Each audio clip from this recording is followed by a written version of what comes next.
ICE vehicles that have been vandalized by anti-ICE protesters.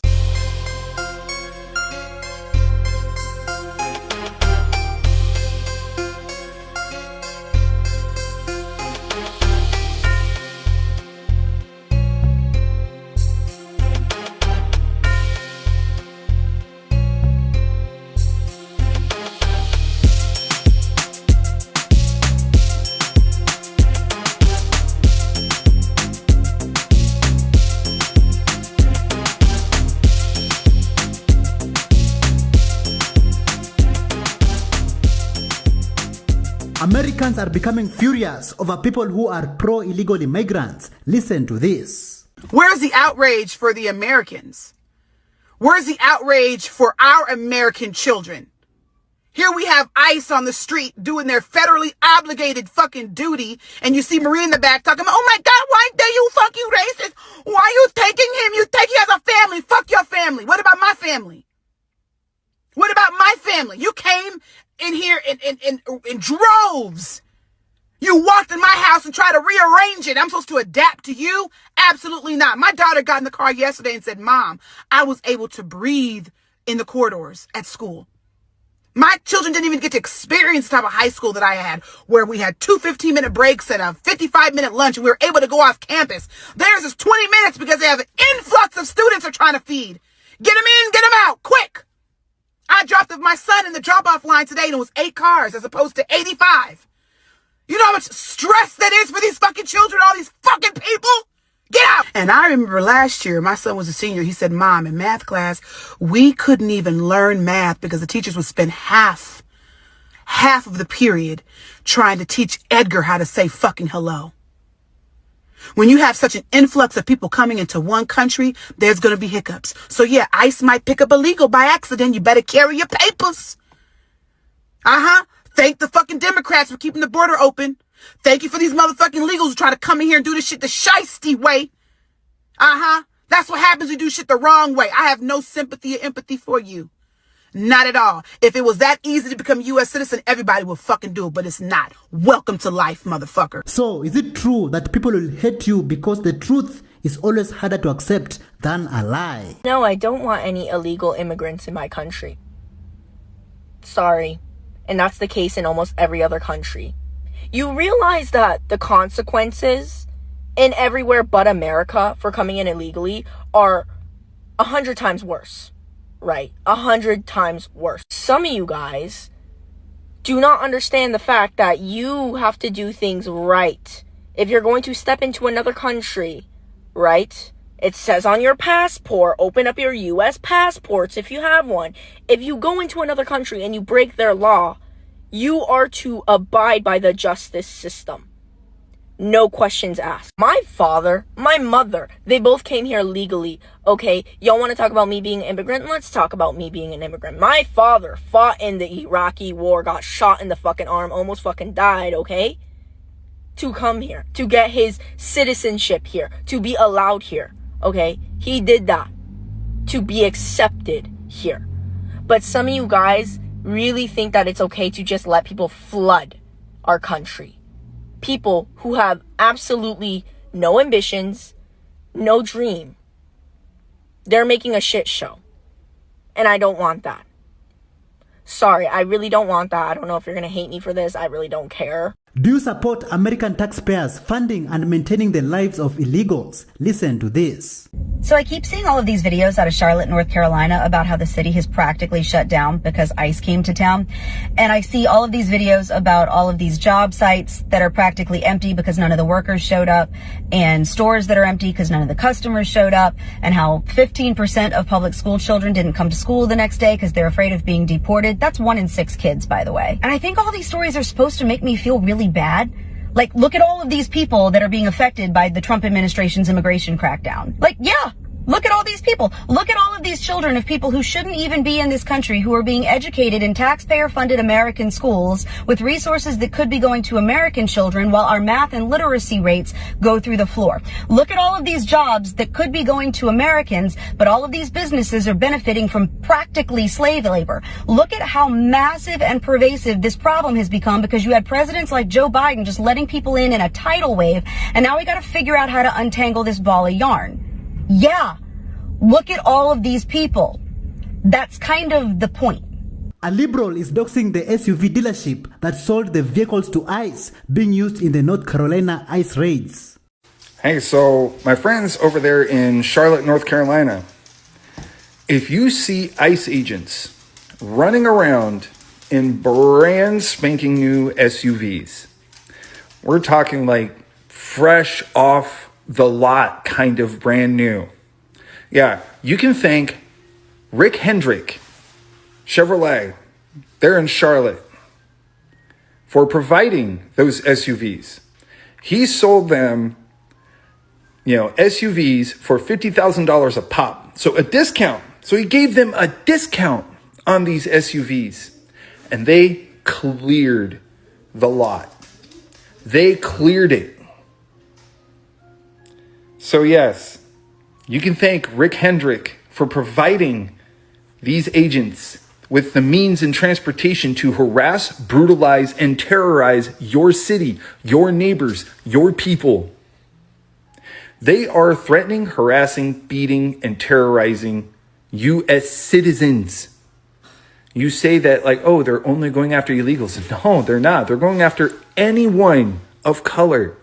Anyone of color.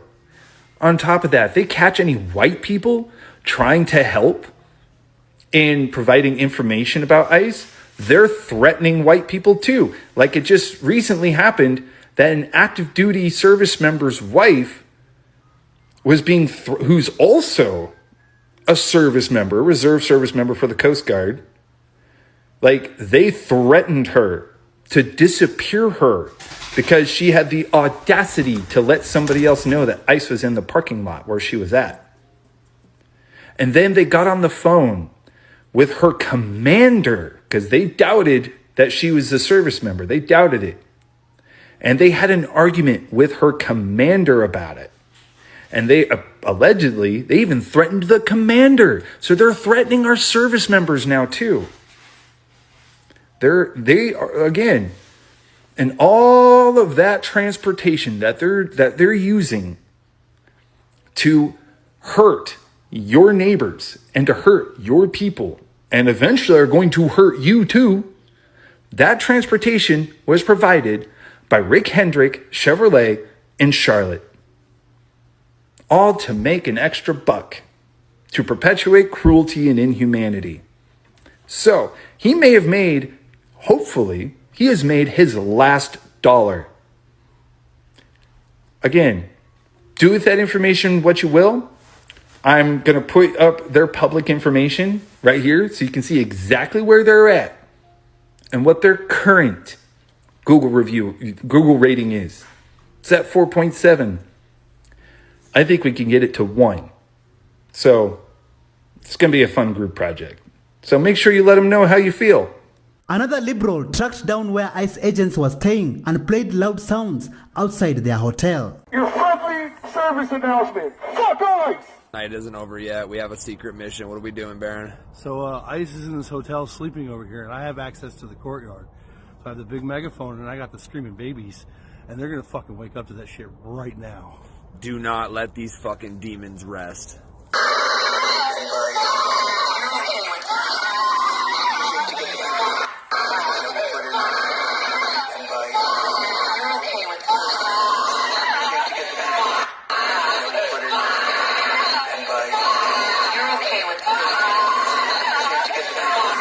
So this is the hotel where the ICE agents are staying.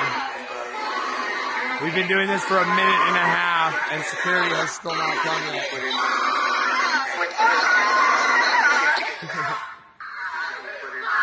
What are you, an ICE agent? Got a flashlight, ICE agent? Yeah, fuck you, ICE. There's no sleep for the wicked. You make these cries, you get to hear. Right, demons, there's no sleep for you wicked little bitches. Remember those sounds, you created them. They're your sounds, now you live with them. You fucks.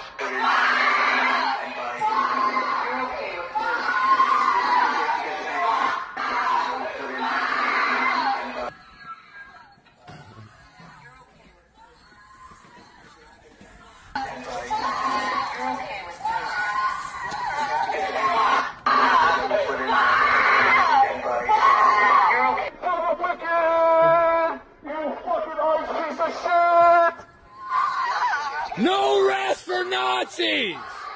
Fuck you all, traitors!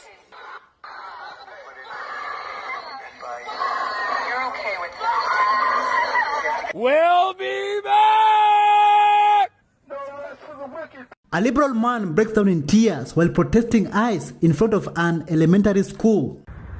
So I'm out here in front of Starbucks. Oh, goddamn, dude, I'm fucking crying lately, but this is crazy, dude. Like, why am I standing outside of an elementary school because children are afraid to go to school? And people are barely showing up. I was just talking to a teacher, and it's a ghost town. Some people will show, but barely any students will come to school today.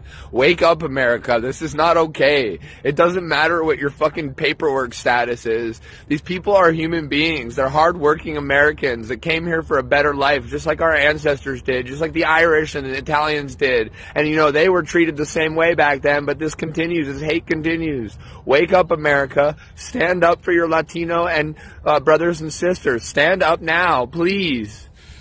An American is outraged after finding out that tax money is being used to buy homes for people on Section 8. We can't just take a small group of people who are willing to work and put the entire world on their back. And she told me that Section 8, which is free rent, paid for by you and me. Okay, fine. Now, there are Section 8 programs where you can get a mortgage and take your Section 8 rent payment and put it towards your mortgage. So did you know that we are paying our fellow citizens mortgages too? I didn't know. Maybe I was the last person to know. Maybe you guys all knew this already. You pay such high taxes that you can't afford your own life. You can't afford to buy your own house. You can't afford to give your kids maybe, $10, $20, $30, $100,000 here, kids, to go help them out when they're starting out on their new life or whatever. You can't afford anything. But you're paying with your tax dollars, your overtax dollars, for somebody else to get a house and pay their mortgage. I am just disgusted by the level of vote buying and pandering that we're doing, by the level of handouts, by the level of people, like the mentality in the United States, where I talk to people who are just like, well, I might as well get that from the government because I can. All of it. We've become so complacent and irresponsible, and we're so quick to give over control of our lives and power of our lives to the government. I'm just so freaking horrified by everybody, all of us, and the government. It has to stop. We can't afford to keep doing this. We can't just take a small group of people who are willing to work and put the entire world on their back. Whew. Yeah, that was upsetting. Many illegal workers have decided to work dead in the night in order to avoid ICE agents.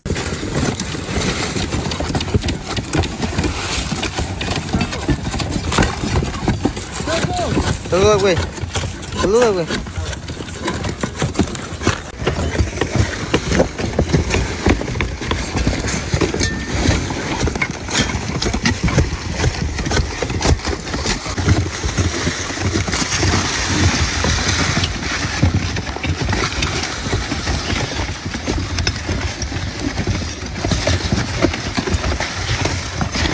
Karen decided to attack an auditor, thinking that he is an ICE agent. Later on, she was arrested. Hi, what are you doing? Hi there. Hi, what are you doing? No?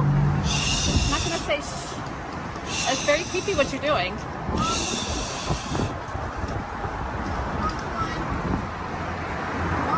Oh, we're waving at each other. What's this? What's this? What are you doing?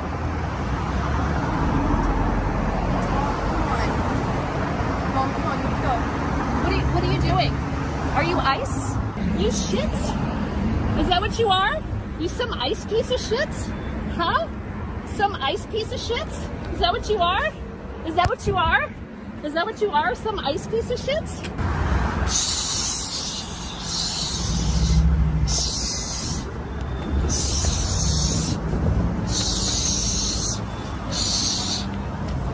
A non-profit organization that provides childcare to illegals admits to working against DHS, closing their doors and protecting illegal immigrants. Hey guys, we have a report. The ICE is on campus. Everybody inside. Doors closed. We're not letting anybody in. You put up barricades.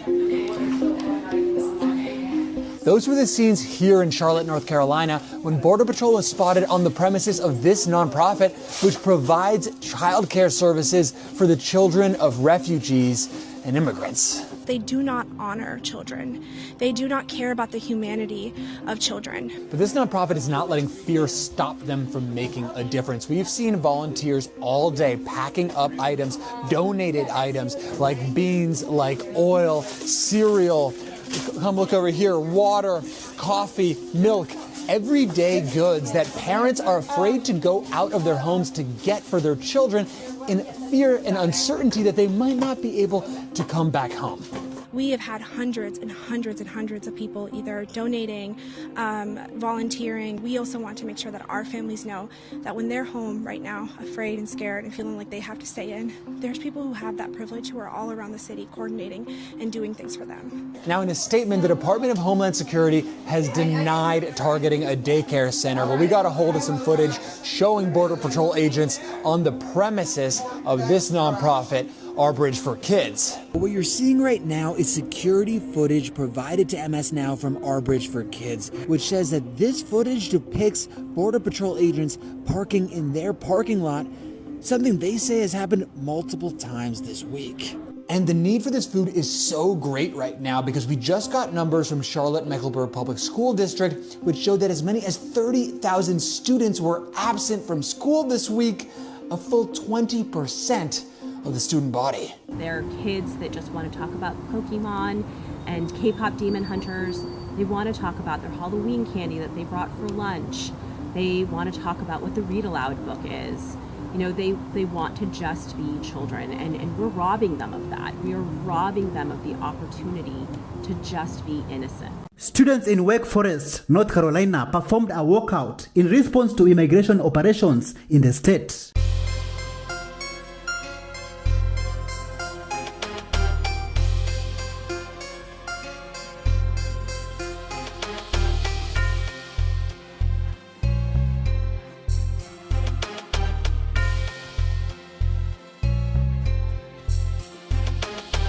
A student who partook in the walkouts protesting against ICE revealed that the only students who did not participate were white.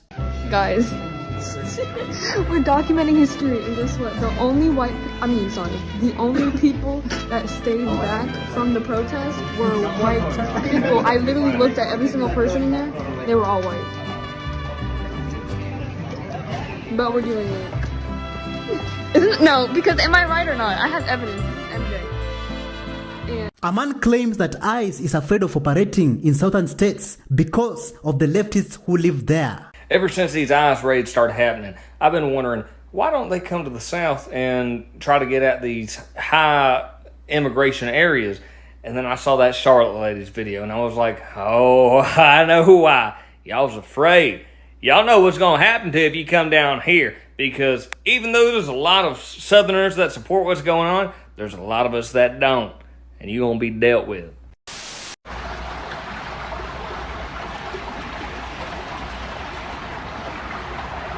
Qué rollo, mi gente, nos cayó migración aquí en Colombia.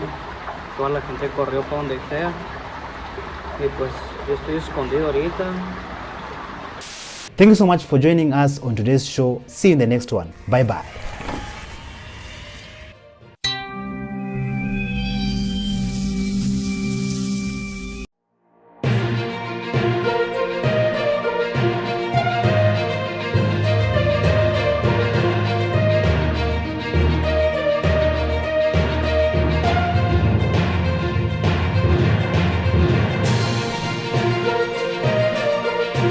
God, I'm just so tired. But it's like every... From Cristiano Ronaldo in the White House. You know, my son is a big fan of Ronaldo, wherever Ronaldo is here. To Toyota CEO shocks the world. Is Kim Kardashian smart enough? I just feel like my brain's gonna explode. Daughter shocks mother with new outfit. What do you got on? It's my outfit. Where's the outfit that you left here with?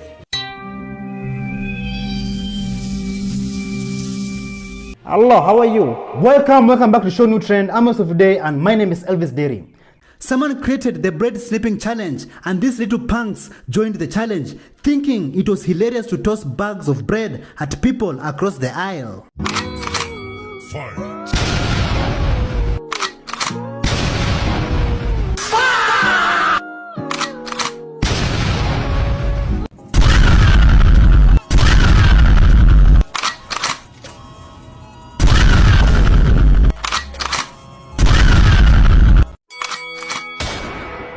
And what's worse, idiots in the comments encouraging them to start throwing jugs of milk should they be reported before harming anyone. I'm doing good. And you say you throw blood at crib? What? Man, I'm here. I'm doing good, bro. Yeah. What? We actually work there. Huh? Like, you sure? It's not right. Nothing. You get it back with you? Kim Kardashian broke down in tears as she expressed how hard and stressful her life has been while trying to pass the bar exam, which she recently failed. Oh my God, I'm just so tired. But it's like every time I feel like I'm a step ahead, something happens to try to stop me from doing this. And I just want to a part of me just wants to stop. I just feel like my brain's going to explode. And I still have so much more to go. President Trump said that he scored some points with his son Barron Trump by introducing him to soccer legend Cristiano Ronaldo. This room is loaded up with the biggest leaders in the world, business, sports. You know, my son is a big fan of Ronaldo, wherever Ronaldo is here. Ronaldo. And Barron got to meet him, and I think he respects his father a little bit more now, just the fact that I introduced you. So I just want to thank you both for being here. Thank you very much. Really an honor. Liberal celebrities try to blackmail people like Ronaldo, threatening them with cancellation if they associate themselves with Trump. But guess what? They failed.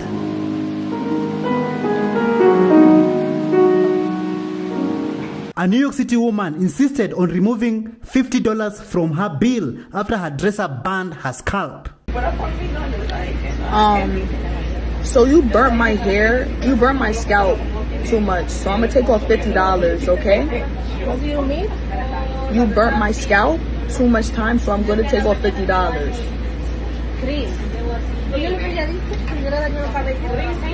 I'm saying that she burned my scalp too much, so I'm gonna take off $50.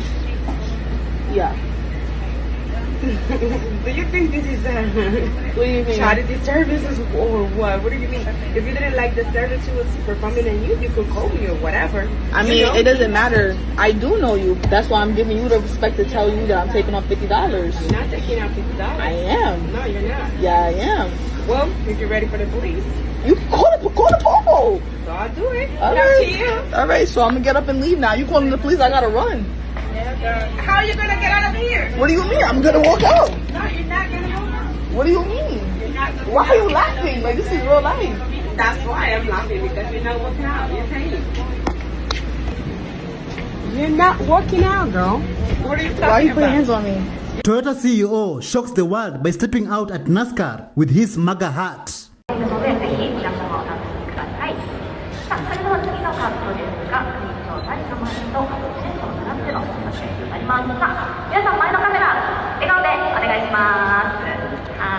Toyota also announced a $912 million investment into manufacturing in the US.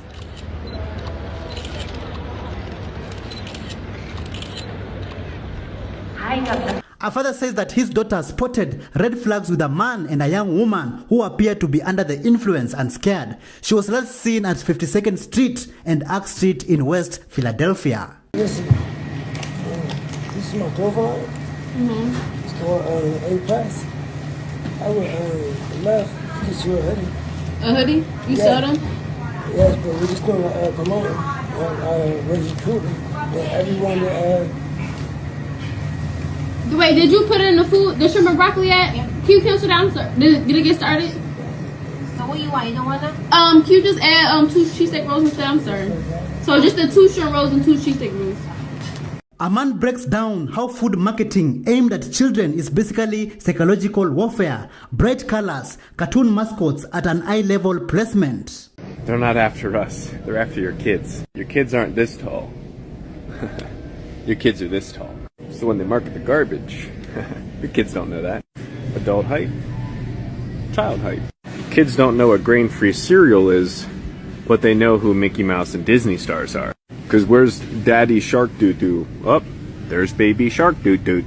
But I don't see no Spider-Man or Minions. Whoop, but they're there. And humans are attracted to colorful things. It means nutritional density. Nothing says nutritional density like this. Just think statistically. Well, who's about this tall that follows that person? Kids. Just in case you're wondering, for marketing, see all crappy brands and then social media influencers, colorful, well-known brands. Because I literally just watched a kid touch these. Right here, this one and that one. And then their head was just beaming on this. Because imagine a raging, screaming kid that wants ice cream because, well, look at that. And we're the only ones that can stop any of this, because to look up to a better future in a world where, oh, peanut butter. It's supposed to have oil. Because if it doesn't, hydrogenated, which is a double bond oil, which is extremely hard for your body to break down. And the word bread and keto, marketing. If coffee is just coffee, why is there like 9,574 different brands? And sometimes it's just for all the way down. And then not to mention the most addictive thing in the world, candy. There is no age limit on this. And we all know way too many. A woman found out that her daughter switched clothes while at school. Take a look at her reaction. What do you got on? It's my outfit. Dad. Where's the outfit that you left here with? Where's the outfit that you left here with? I'm not laughing, Leah. I'm not. Because it's not funny. What are you wearing? I'm wearing a dress. Where is your outfit that you left home with? Oh, it's in my book bag. Let me see. And why are you still laughing? I'm sorry. I'm not. Yeah, Leah, I'm not laughing. I'm being so serious right now. Let me go sit on the pants. So you took that outfit, put it in your book bag, and changed when you got to school? Yes, ma'am. Let me see. Why did you leave here wearing this and change it to that?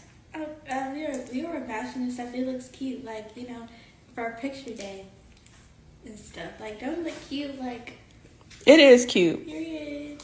But that is not what you were wearing to school. I'm sorry. It's so cute. Like, look, it's not that bad though. Like, I got right toes. So you just went to school and did a whole 360. That's why you did not want to wear that white shirt that I gave you today. Oh, wait. Remember earlier today when I tried to give you that white shirt? You would not wear it. You said, oh no, I'll wait and wear it for tomorrow. Okay, so you had this whole thing planned out. Oh, yes, ma'am. Kind of. It's like, but the outfit is tea, period. It's cute though. No, but no, don't do that again. A heartbreaking video went viral of a mother telling her children that she hates them and never wanted to be their mother. What do you think about this interaction? I hate you motherfuckers. The fuck? Duh. I hate all of my kids. Every kicked them all out, but this motherfucker don't want to leave. The fucking bum ass that talks all the shit. Do you think this camera fazed me? Do you think that? You go on YouTube, TikTok. I don't care. We know you don't. I don't care. We know you don't. You want to call me a bitch in my house? I disown you. Put the camera right there on the food where I'm cooking. I disown you. I disown you. You're not my mother no more. I never wanted to be your mother. Looney Tunes. Disowned. Get back to I burned the fucking pork chop. Cooking dinner. Poor you. Pour me. I don't eat pork chop, first of all, so it ain't for me. Poor you. It ain't for me. What else? What else? I don't eat pork chop. What else? What else? Say right. Where's the fucking respect for your mama, little nigga? Where your daddy at? You need the shit slapped out of you, man. Because even the fucking Bible say, honor thy mother and thy father, and thy days shall be long upon this motherfucking earth. And it seems to me like you want your days to be cut motherfucking short, man. Let me ever find out any one of my kids call their mama a fucking bitch. I don't give a damn what she say. Because as young men, I teach my boys that women, they go through things, man. So you got to take it easy. I was just having this fucking talk with my kids the other day before taking them to school. Like, listen, man, your sister a girl, okay? You got to be gentle with her, okay? Just like every other woman, okay? And it seems to me like this mom is really overstimulated. And she ain't got no help. And you trying to fuck out of her. And a lot of people and a lot of kids don't understand that we not just parents. A lot of kids don't understand that we retire crash outs. A lot of kids just see her as mommy and daddy. But motherfuckers in the streets know we'll put something to sleep. Man. So while you just think that's mommy, back in the day she would have slapped the shit out of you. And it's the same thing as me, man. Y'all need to have respect for your goddamn parents, man. I don't know what the fuck this lady is going through, but clearly she is overwhelmed and you bringing this goddamn phone out. Because I be telling these fucking kids, man, you don't know what's going on in my house. You liable to get cussed out. You liable to get your ass whipped. And if you all on FaceTime and goddamn chatting with everybody else, then everybody listening to what the fuck going on in my house. Everybody don't need to know what the fuck going on in my house. What's going on in my house ain't for everybody to listen to. If you in your room, that's one thing, but don't come downstairs and be on FaceTime and ask me a question. You wrong. Liberals are now claiming that ice cream is racist. Listen to this. Okay, so I've been seeing this all my life, right? The Great Divide. Y'all even got the beef. The Great Divide. Okay, y'all don't think this y'all don't think it's racist? Cause how do y'all got the brown side, the vanilla side? The word divide. Looks like segregation. Don't need it right there where it's at. If I came in your house with all my bags, picking out all your food, deep freezer, snacks, your grandmama's milk, and everything, what you gonna do? I'm curious. What you gonna do if I was to walk in your house and go grocery shopping in your shit? Thank you so much for joining us on today's show. See you in the next one. Bye bye.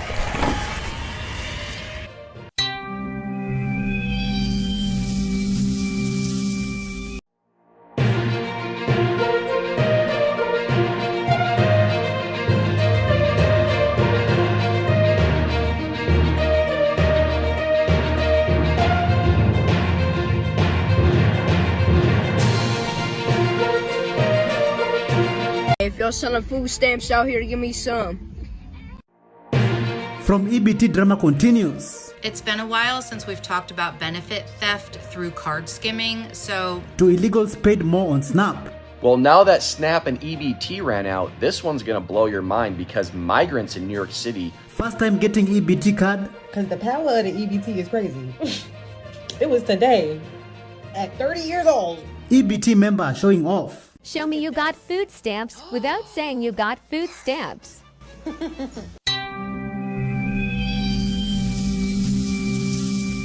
Hello, how are you? Welcome back to Show New Trend. I'm host of the day and my name is Elvis Dairy.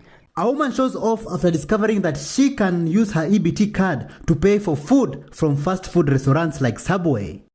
See, look, I was driving around and I found a hidden gem. I found a Subway that take EBT. For the girls that get it, get it. The girls that don't. This video ain't for you. So let me take you to the Subway I found. See, off the pull-up, the sign was right there. I was excited. So when I walked in, it had a nice little sign on the side saying only code subs.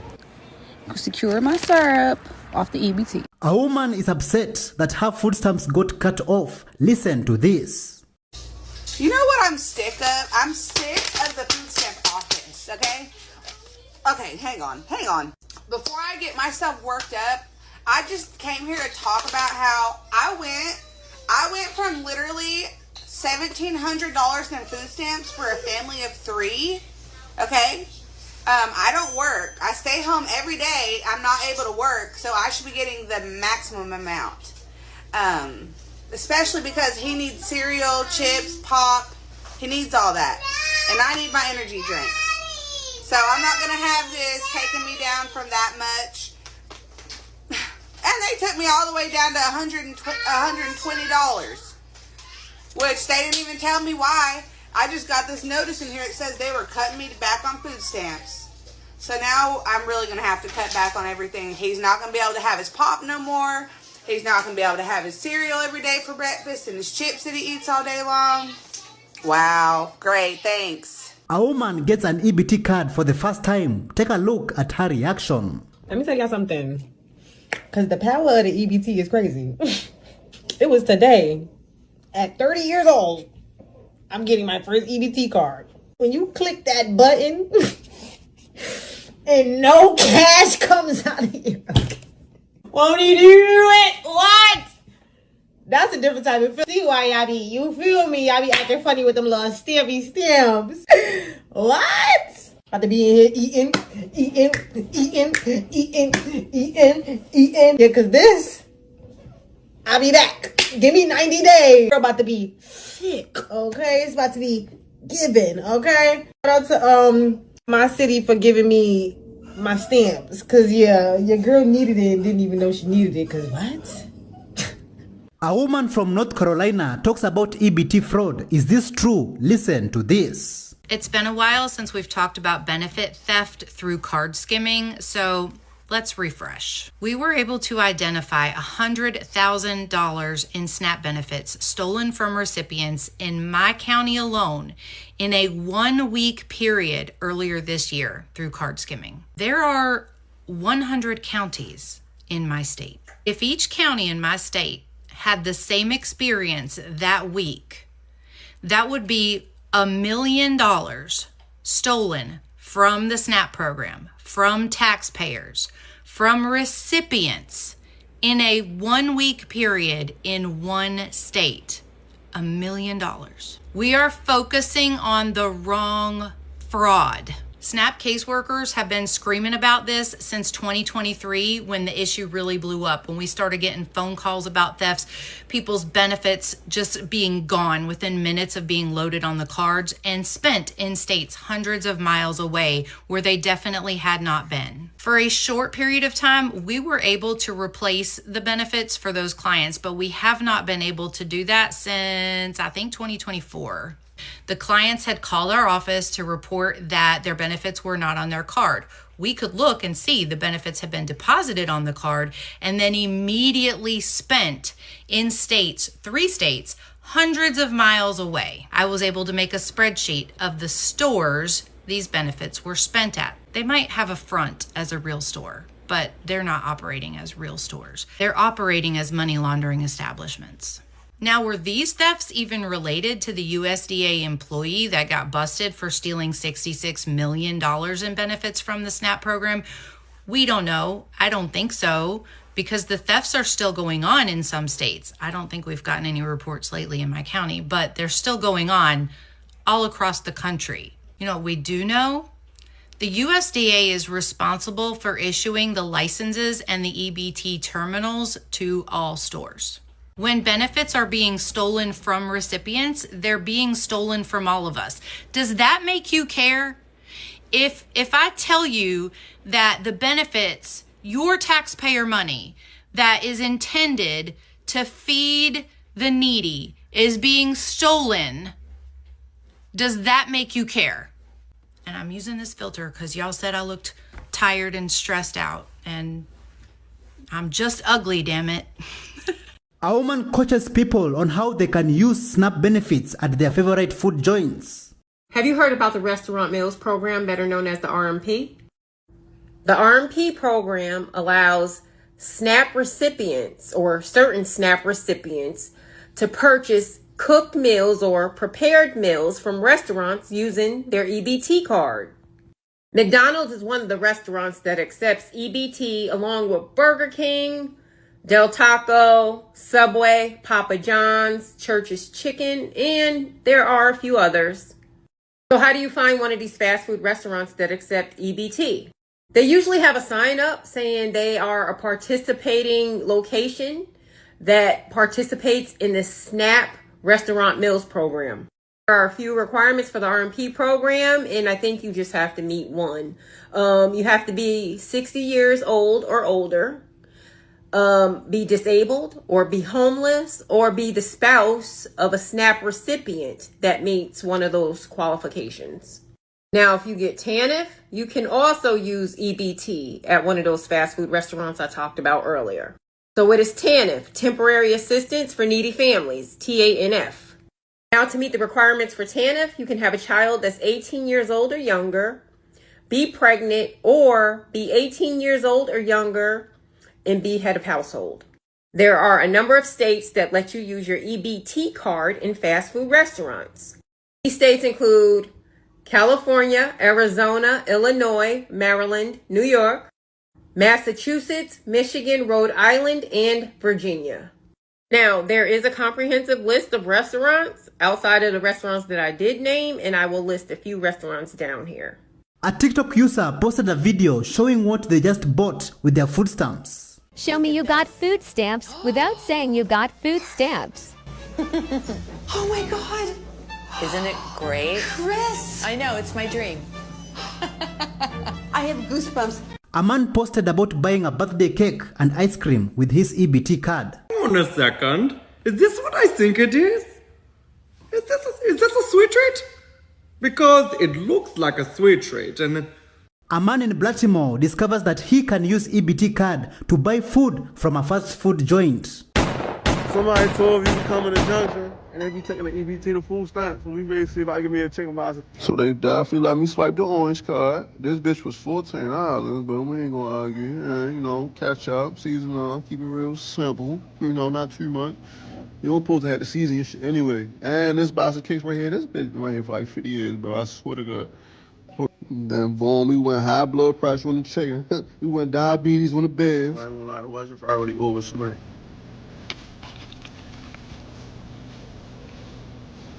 Yeah, they could have fried this bitch a little harder, but we wanna see how that shit goes.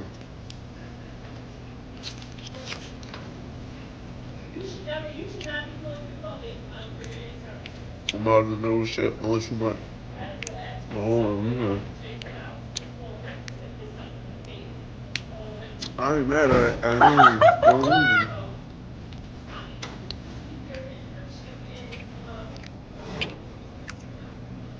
Alright, hold on.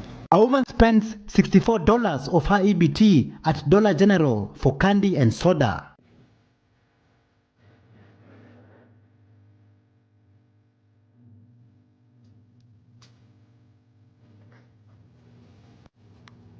Do you think SNAP is about feeding poor families, or is it a corporate welfare for Frito-Lay, Pepsi, and Walmart? Listen to this. SNAP is not so much about feeding the people that maybe need it, but it's Frito-Lay, it's Pepsi, it's all the guys making the junk food. Walmart. It's the distribution system and the producer itself. This is why when the SNAP benefits get talked about, it's not alliances of poor people up here knocking on doors. It's the biggest lobbyists in town, because SNAP drives, I think, 20% of Walmart's profitability, and it's basically 40%, I think, of the operating income, because what they're selling is the ultra-processed food that has these super high margins. Imagine EBT program is being used to purchase $250 million of fast food per year. Listen to this. Are your tax dollars paying for someone else's fast food order? Well, that's the question that's fueling a political firestorm. Reports show nearly $250 million a year in SNAP benefits are being spent on hot fast food meals in 9 states that allow it,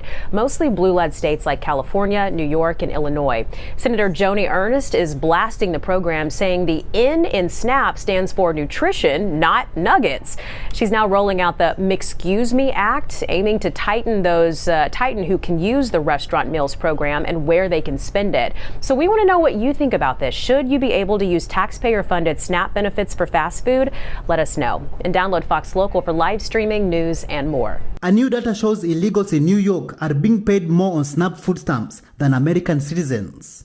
Well, now that SNAP and EBT ran out, this one's going to blow your mind because migrants in New York City were getting more food money per day than actual American citizens. And yeah, that was actually a thing. The average American on SNAP and EBT gets about $7.59 per person per day to buy food. But the city of New York was handing out prepaid food debit cards to recently arrived migrants, many of whom were here without legal status, worth about $12.52 per person per day. That means migrants in New York City shelters were receiving 65% more in daily food benefits than American families, trying to get by in the exact same city. And here's the part nobody talks about. That $12.52 isn't even a federal program. It's not SNAP, it's not EBT, it's paid for by the New York City taxpayers. The city doesn't even give an extra food card for struggling citizens, to seniors on fixed incomes, to homeless veterans sleeping on the same streets, but show up yesterday without documentation and you're prioritized. This isn't about compassion, it's about political choices. And those choices are telling you exactly where American citizens land on the priority list, which is dead last. Do you think this is a right move by New York City to give more money to illegal aliens than it is to actual Americans? Let me know in the comment section. Appreciate you. Imagine rescuing someone out of the water and pulling them into your boat, and immediately they start poking holes into the boat. 45% of Afghans are getting food stamps from American taxpayers. Imagine rescuing someone out of the water and pulling them into your boat, and immediately they start poking holes into the boat. 45% of Afghans that are here are getting food stamps from you and me. Look at these other ones. That's crazy. That is crazy. There used to be something where we are taking the best and the brightest and bringing them here so that they also can thrive. I don't care if you're on the left or the right. If somebody legitimately came to you and said, "Can I stay at your house?" the first question in your mind, or at least the second night, you'd be thinking, all right, you've been here for a minute. Now you need to earn your keep. And in America, we're supposed to be bringing people that not only earn their keep, but benefit the house. Is this benefiting the house? No, it's not benefiting the house, and it's by design that it's not. The country that we live in is possessed by suicidal compassion, where we are willing to let the boat sink so that we look like we're doing the virtuous thing. Well, if you do that, you can no longer do any actual virtuous things after a while. That's the problem, guys. That's what everybody's fussy about. You have to see that this is only happening to majority white countries. Every other country doesn't need diversity for some reason. They don't need it. Are you so naive to think it's actually benefiting us? They want to overwhelm you with chaos. They want you in a cage, eating bugs, doing what they want. Their agenda hasn't changed, okay? It's the same. If you read The Great Reset, Klaus Schwab's book tells you exactly what they want. Stop eating meat. Stop getting in our way. The elites want the world to themselves, and they are attempting to make you poke holes in your boat so that they have the only boat, okay? That's the point here. A man explains how EBT cancellation does not impact him because he already steals at the self-checkout. I ain't gonna lie. I don't give a fuck about no food stamp. Cause it's self-checkout. That motherfucker, you hear me? Scan 1, you put 2 in the bag. Scan 3, you put 5 in the bag. Scan, skip. Okay now. Well, look, that motherfucker camera that self-checkout. Yeah, get caught, you gotta know what you're doing now, you hear me? Don't tell me, I'm telling y'all what's going on.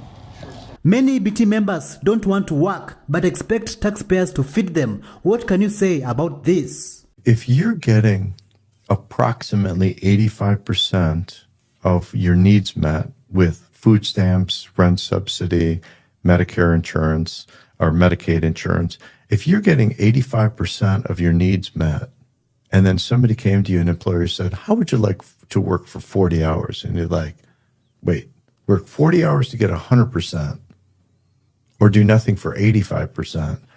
So you're telling me I'm going to work 40 hours for only an addition of 15% more than I currently have. And you know what people said? I'll stick with 85. And what happened was now there was no way to get them out of that. And so now it almost like imploded. So now you have people that are like, why would I want to work for 15% more? I'm really content. Do you think cutting off food stamps did more than expose the greed and abuse?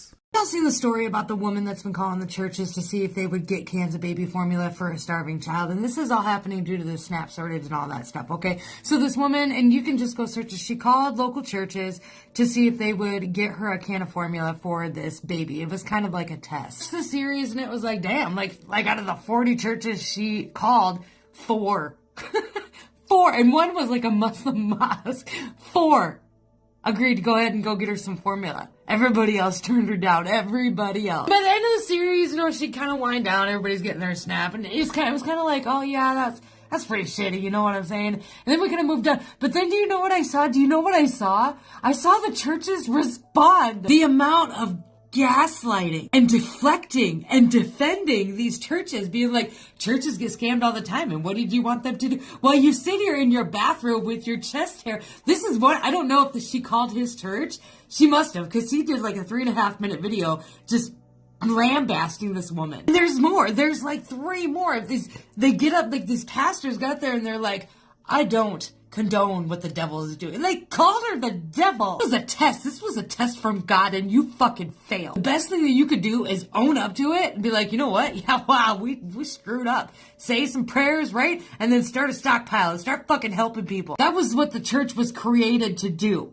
The church was created to help the poor, not the government, which is what a lot of the deflection that I'm seeing from a lot of these pastors is saying. The government's been sending money overseas for wars for years. And why aren't they calling the government? Because it's the church. You're supposed to help the needy. That's the whole idea of like tithes. Like you're supposed to help your community. Bruh, fuck these churches. Damn. I still believe in God though.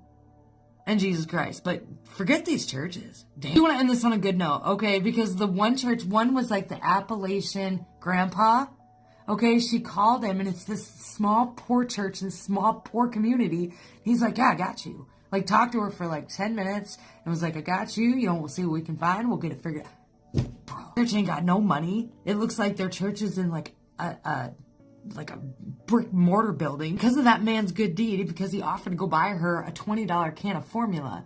That video that she made about him went viral, and they raised almost $100,000 for that church's food pantry. Get the fuck out of here. There are good people in this world, right? But apparently it was only about 4 out of 30.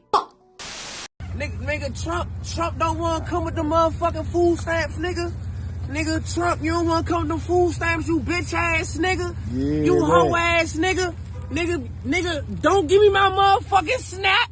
Nigga, we ain't gonna snap, nigga. Thank you so much for joining us on today's show. See you in the next one. Bye bye.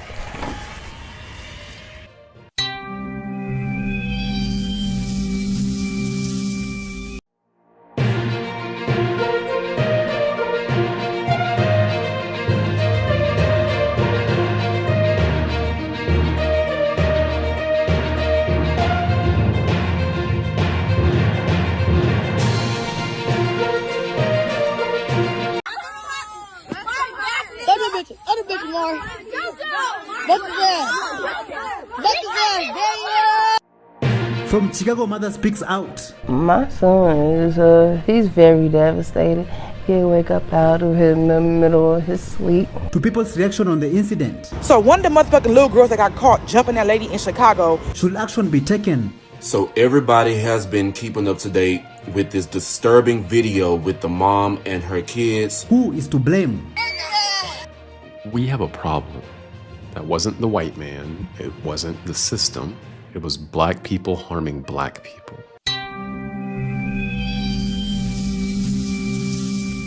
Hello, how are you?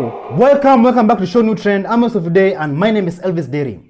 After a pregnant mother and her children were attacked in Chicago, the world was shocked. Are the parents of these young attackers the problem? Motherfuckers really only be sorry when they get caught doing some shit. This is another mother that released a bullshit ass statement. Like, bitch, you could have kept that shit. You getting beefy and bulky with the public because we on your kids' ass. And they should be on your ass as well. Like, truth be told, especially with you talking like this, because you the type of mother that another mother would go to and say that your child is doing X, Y, and Z, and you be like, my child ain't do that shit. Bitch, you cool? You know the whole city of Chicago looking for you, right? You and your little friends. Because you was grown yesterday. You was grown. And you was going to jump somebody. So now they looking for you. You know that, right? You know I'm not helping you, right? And this mother think it's funny. Granted, she told her kid the whole city was on his ass, but at the same time, bitch, you laughing for what? You're laughing for what? Ain't nothing about that was funny at all. Don't get your big DW looking ass up here talking about something they ain't got what I got. Bitch, y'all all got the same shit. A dark fucking soul and spirit. A woman says that the girl who threw the first punch apologized but was not sincere. Do you agree with this? So one of the motherfucking little girls that got caught jumping that lady in Chicago, her mama brought her to the camera to apologize. And at this point, I'm heavy on the lock her up. Lock her the fuck up. At this point, we don't give a fuck about nothing you talking about. And then furthermore, why the mama gonna say, oh, keep it respectful, she's just a child? Bitch, we don't care. She was not conducting herself as a child. She was not in the child's place when she decided to put her hands on that grown-ass lady. And if you want my motherfucking honest opinion, and even if you don't, I'm still going to say it, won't you go take her to the motherfucking police station? Won't you be the bigger parent and do the right thing? Take her, because you get on camera, apologize to us or apologize to the world for what? At this point, the damage is motherfucking done. Do the right thing. Then she want to get on the camera hooting and hollering. Like, you're only crying because you got fucking caught? That's it? That was wrong on every motherfucking level. Like, for real. Talk about some, oh, I wasn't raised like that. No, you was raised just like that. Okay? Something ain't right and it starts from home, baby. Don't get on here trying to fool us with all that. I get it. We all make mistakes, fall in the wrong crowd and all that. But take accountability, little girl. And for the mama, you're pathetic. Kashando Hatta and her family have been moved to a safe and disclosed location. Do we need a Kashando Hatta bill to protect bullied children and hold parents immediately accountable for their kids' actions? My son is, he's very devastated. He'll wake up out of him in the middle of his sleep, screaming. He'll scream, "Mommy, are you there?" Hatter says her 9-year-old son and 6-year-old daughter are traumatized after watching their mom get attacked by a group of kids. In this video, we've blurred the faces of those involved because they're all minors. We've stopped it after she was dragged to the ground because of how brutal it is. Her son was beaten, and she says one of the kids pulled her daughter's hair. Her daughter stood off to the side crying, watching her brother and mother get attacked. I felt helpless because I was down on the ground and he was down on the ground and he's looking at me screaming like, "Mommy, please help me, help me." I couldn't get up myself. I couldn't do nothing. She's sick. She has sickle cell. So I guess they seen a little weakness on her because she's, kind of walking a little slow. And they have no right to put their hands on an adult. But I just saw her live right here. That's her partner, Devon Lee, who was at work when the attack happened. Hatter went on to tell me that her son has been bullied for the past 2 years at Orville T. Bright Elementary School because of the way she walks and talks, all of the results of her sickle cell disease. Hatter tried to talk to the school about the bullying, but she says they didn't do anything about it. Hatter says she's pressing charges against the parents of the kids who attacked her. As for her children, they'll be transferred to a different school. She's looking to get therapy for them. A Chicago pastor, Corey Brooks, is demanding action after a mother and her son were beaten by a mob of elementary-aged children after school.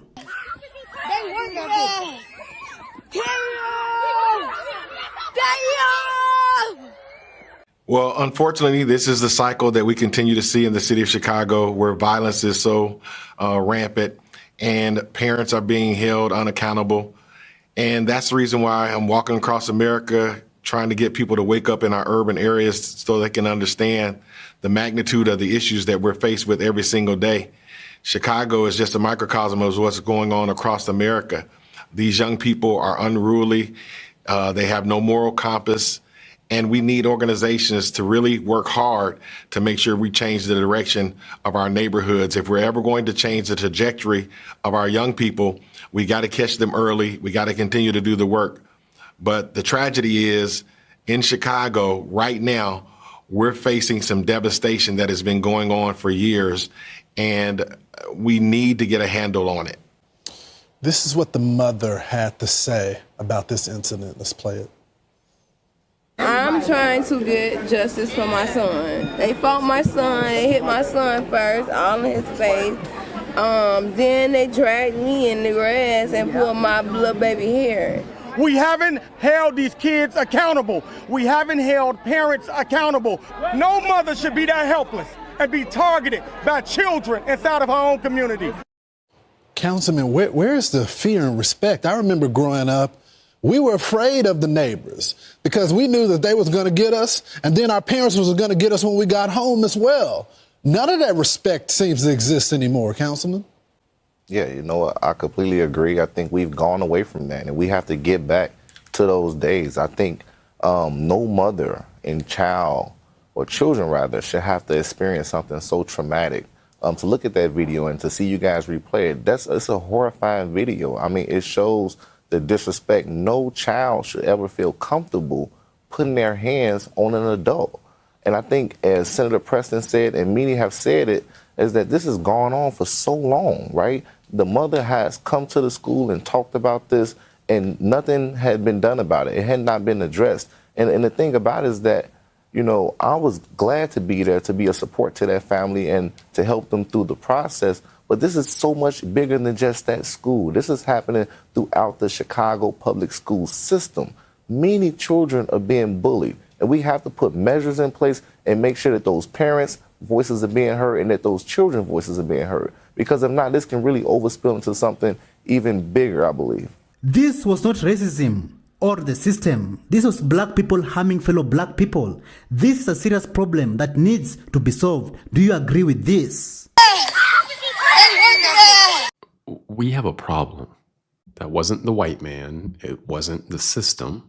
It was black people harming black people, which is what happens the majority of the time. And we don't talk about it enough. Let that have been a group of white kids doing that to a black woman, and all of Black America would be outraged. It'd be a national news story. We'd be talking about it. We'd be making a big deal. We would be saying people should be held accountable. Now, I'm not going to say there are no black Americans who are not outraged by this, who have not been calling this out. I'm not saying that. What I am saying is there's not enough. We hold every other race of people to a higher standard than we hold ourselves. What we just watched was completely and totally unacceptable. And it should be drawing more outrage from the black community itself, from black Americans. And I'm not saying this isn't out there, but I want someone to go find a video of a group of all Asian kids or a group of all white kids or even a group of all Hispanic kids, like in this country, jumping a mom and her child like this. I think that'll be an interesting experiment. Can we find another race that is doing this? My thoughts and prayers go out to that mom, her child, and every single one of those kids need to be held accountable. I mean, in my opinion, this is telling about the people who are raising those children or the lack of those children actually being raised. And it's people that look like me. We have to do better. There's no other way to put it. We need to take accountability, make better decisions, discipline our children, stop having children with a bunch of people that you should not be having children with. Overall, we just need to do better. There's no other way to put it. It doesn't need to be sugar-coated. We need to be honest about it. We as a whole need to do much better. Again, this was disgusting to watch. Following the brutal attack near Bright Elementary School, Chicago native Lilze Osama is sending a massive wave of support. Listen to this.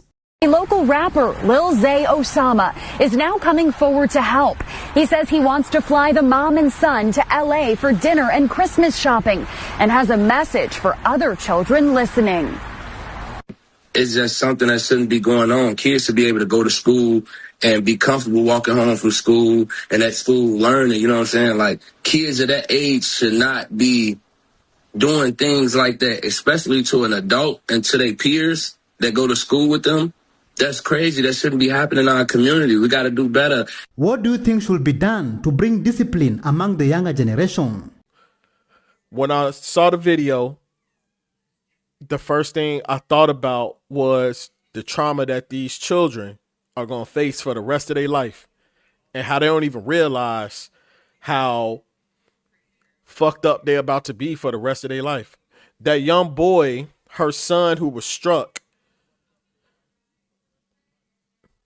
18 years old, 15 years old, today, to this point, 15 years old, 28 years old, 32 years old, 57 years old, he is going to have a memory linked to himself of being in a position to where he couldn't defend his mother. That daughter, she's going to have a memory linked to herself, a trauma linked to her that's going to take a hell of a lot of work to get undone of being attacked by children, by people who look just like you, who look like you. It's one thing to be harmed, but it's another thing. I'm telling you, bro, it's one thing to be harmed, but it's another thing to be harmed by somebody who looks just like you. Chicago came through for the mother and her kids after being brutally attacked. This is how a community should come together and support each other in difficult times. So everybody has been keeping up to date with this disturbing video with the mom and her kids getting bullied by all of these other students at this school. Chicago came through for this mom and her kids.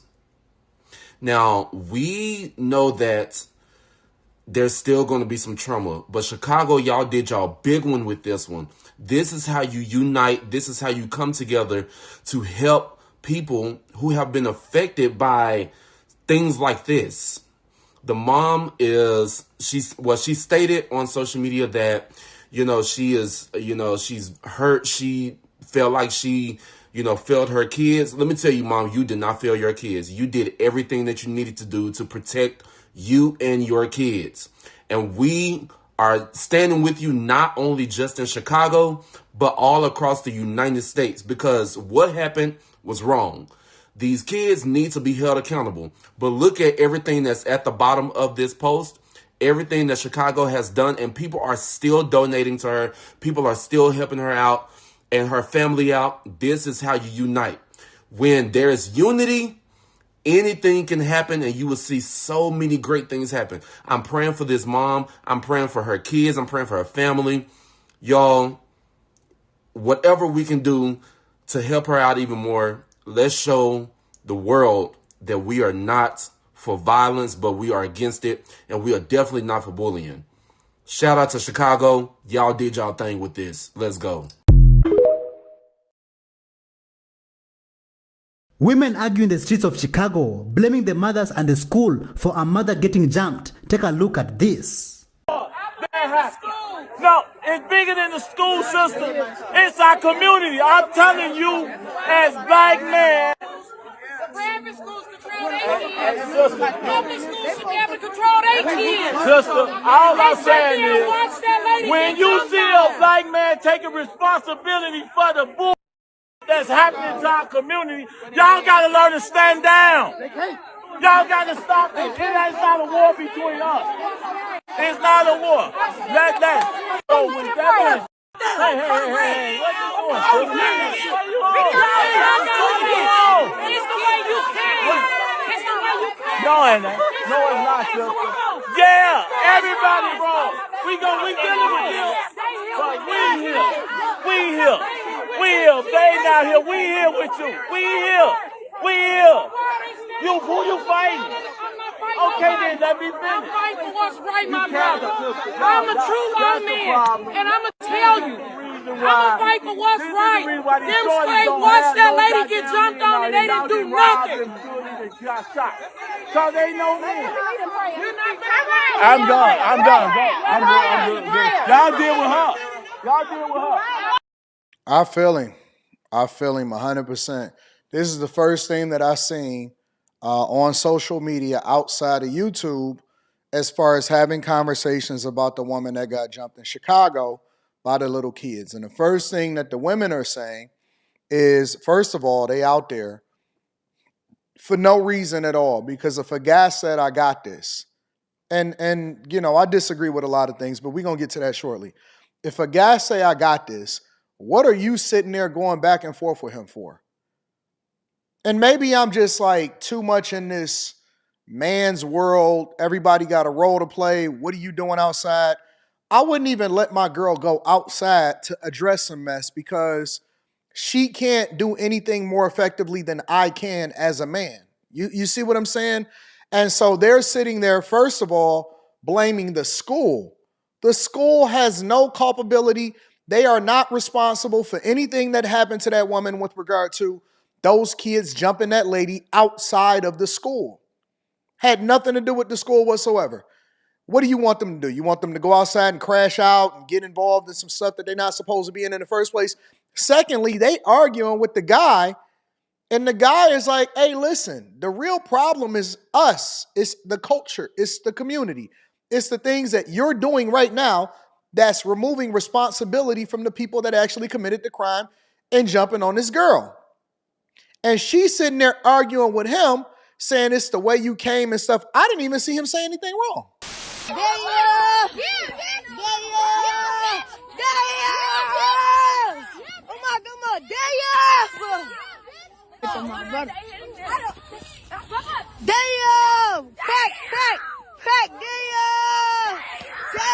Thank you so much for joining us on today's show. See you in the next one. Bye-bye.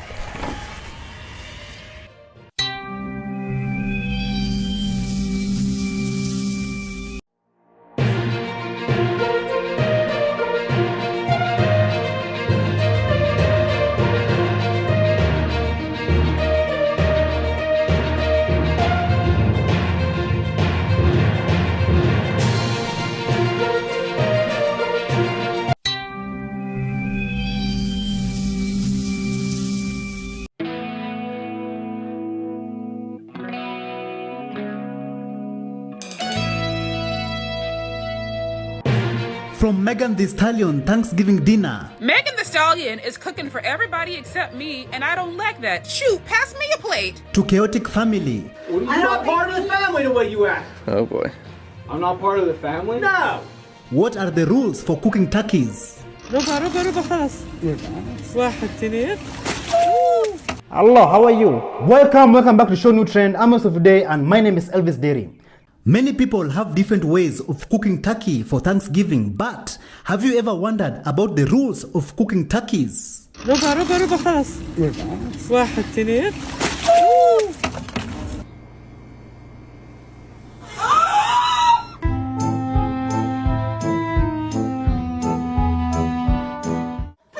seasoned it? Go ahead. I did last night.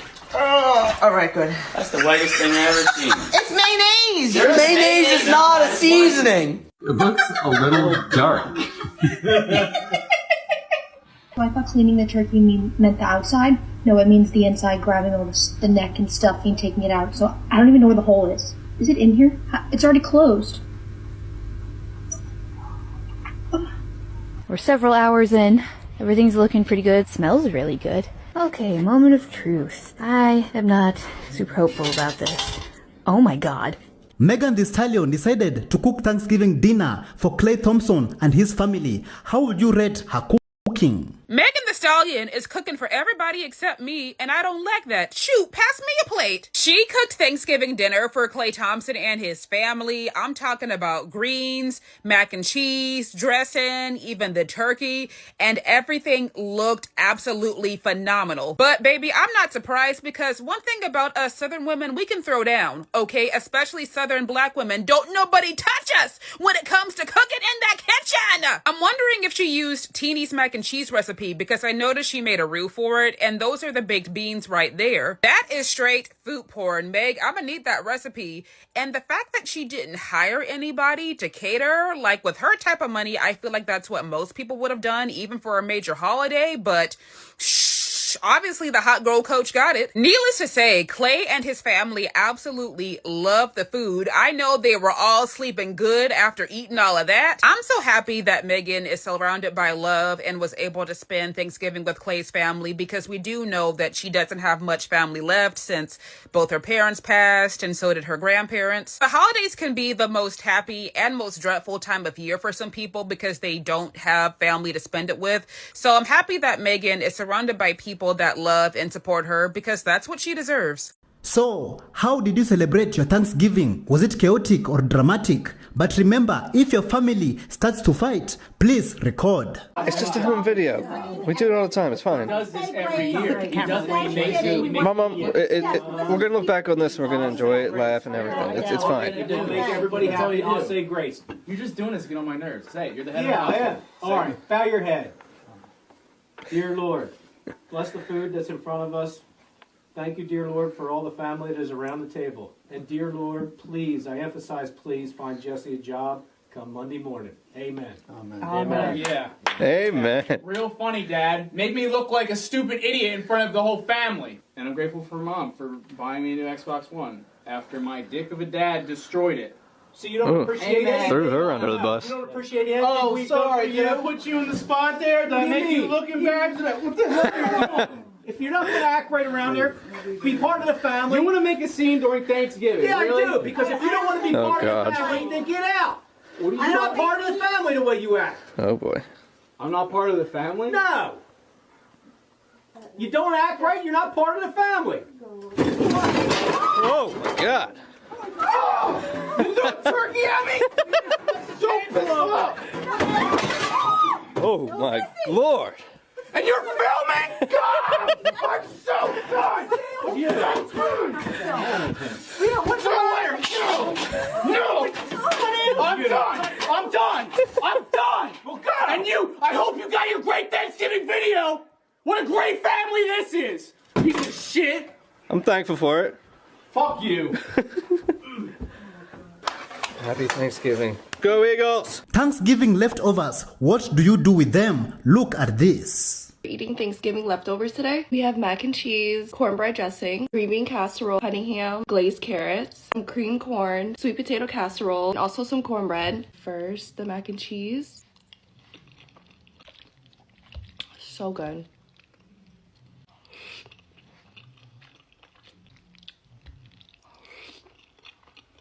So I was hosting, but I was also making a majority of the food. And my sister made this sweet potato casserole. This is honey butter cornbread. Green bean casserole. This was my first time making cornbread dressing, and I think it actually went pretty well. Like, it's not dry. It's currently almost 3, and this is my first meal. Mashed potatoes. Cream corn. This was one of my favorites from last night. My sister's sweet potato casserole. I'm gonna be honest, I prefer ham over turkey. I feel like turkey is just so dry, and I also don't have the patience to make turkey.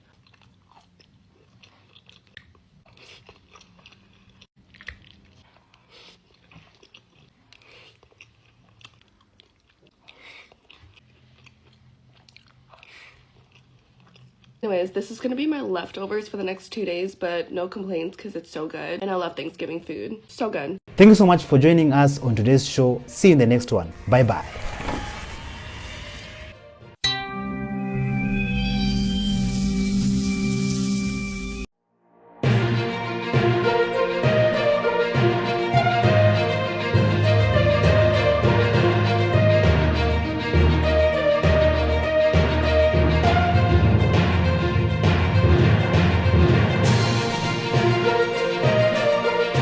I didn't get my food stamps this month, and instead this is what I'm supposed to survive off, feed my family. From EBT Drama continues. Y'all see this meat behind me? Now, depending on your purse size, I can't get no big ass meat. To perfect example of communism. You finally see how communism doesn't work. How long will this go on? I'm 52nd in the food bank line. Let's see how long it takes and what we're given. Cashier jobs under threat. Y'all see the new technology is out, right? If you could just pay for your shit like this, continuous guess. Let's see what happens.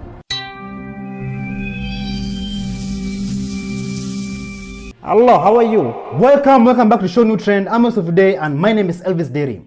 An EBT recipient complained about the food at homeless shelters, and this is what she said. I do eat the food, don't get me wrong. If there's nothing to eat, I will eat it. If I don't want to walk to Walmart, I'll eat it. If it, like for an example, Sabbath, like I will eat it, okay? But here's the thing, the corn is in corn syrup. All the food that they give you is from a can. The fruit is all in corn syrup, okay? The milk is ultra processed. All right, they serve you pork.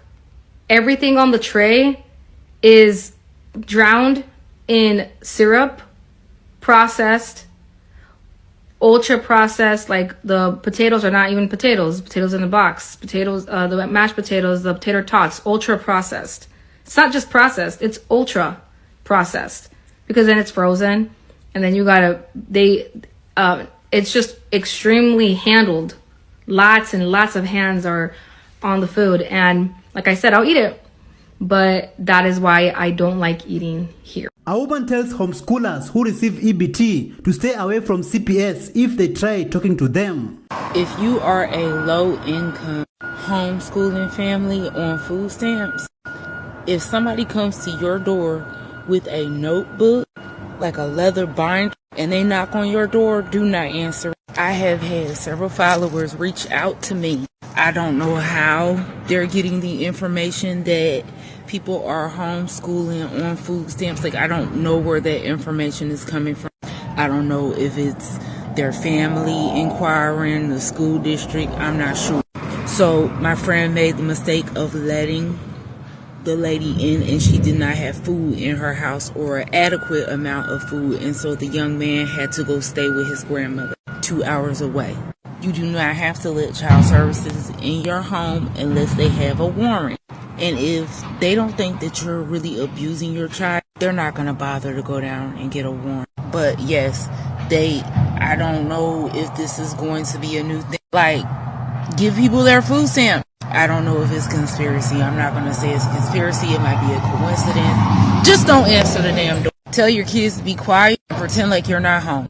See, kids that go to school, they get breakfast and lunch at least. And then a lot of the schools have food pantries where kids can take food home if they need it. But if you homeschool, that's not available to children. That's what at least 2 of the people have said, that the workers have said. Just be careful and don't answer your damn door. They created the damn problem. Make sure that you look up a list of pantries as well to be able to show them like, hey, I'm going to the pantry tomorrow. That'll get them off your back a few days too. Cause no, they're not gonna give you groceries. Why would they do that? They want to place children and take children. Like, this is getting ridiculous. Be safe out there, y'all. A mother of 12 got her EBT and shows herself cooking her family a steak dinner.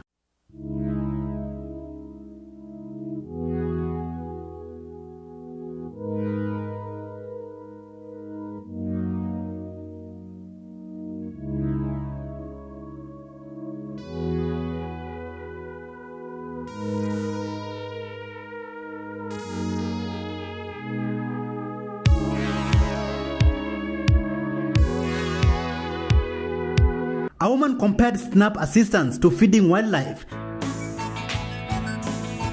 Yeah.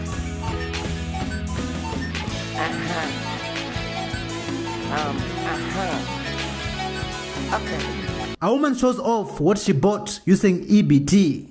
I know everybody likes to be the EBT police and go up in arms about what people can use their EBT on and what they can't. So I got me some Alani. I already put it in the fridge, but it has the new Winter Wonderland, and it's so good. I love it. And then I got me a little treat, a little nice cold Red Bull. And then to match my Coke, like themed kitchen, I have the canisters and everything, I found this cute little gift set at Walmart. And it's EBT eligible because it has the little popcorn in it. So it qualified for EBT. And you know, I don't care.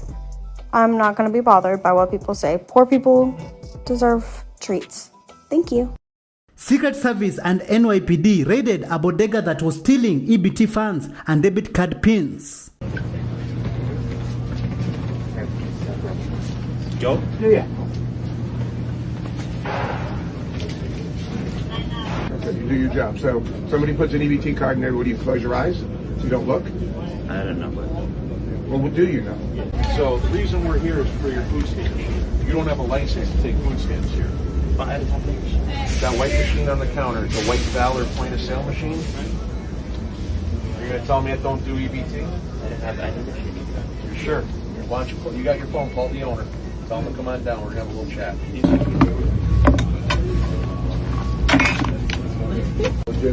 And then the extension that they had connected to it. We'll look at it and see what the AMR is. A small store could generate $1 million in illegal transactions in a year without difficulty at all. So this is becoming very popular. Yes, unfortunately it is. How long have you been taking EBT here? I didn't have any EBT.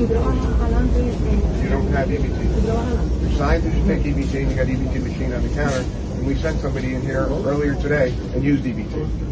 So please, I don't know about that. I worked there with Kuwait. I didn't have any EBT. I didn't work. I didn't know about those stores. I guess. You know, they're doing a disservice to the legitimate stores that are out there by bypassing the authorization process, and it allows them to commit other crimes using EBT and go undetected. Hopefully it's a message to the community that we see the fraud that's going on with the SNAP benefits and EBT benefits. And also it's a message to the community that, hey, there are people there out here, the service, our partners with New York City Police Department, USDA, that care about you, that are going to investigate these crimes. And it's also a message to the folks that are doing these crimes. People are coming for you. What we do today, yeah, and the totality of the operation, you know, so since the beginning. So the 39 million is the totality, I'm assuming. Yeah, those are estimates. So this acts as the pin capture, as we have on the point of sale. But instead of getting the key logger strokes, as you put it on your point of sale terminal, it will take video. So as it's sitting in the video, looking down at the pin, it's gathering video and it runs constantly. So if you're putting in your code, 1234 enter, it's entered on the camera device. Bad guys will retrieve this device, download the video, and then they'll pull out the skimming device that is inside the card reader. So that will sit in the card reader when you input your card. So it'll fit right on the bottom. So when you use your card, acting the same measure as this, as you're swiping through here, except you're getting the data on the deep insert skimming device.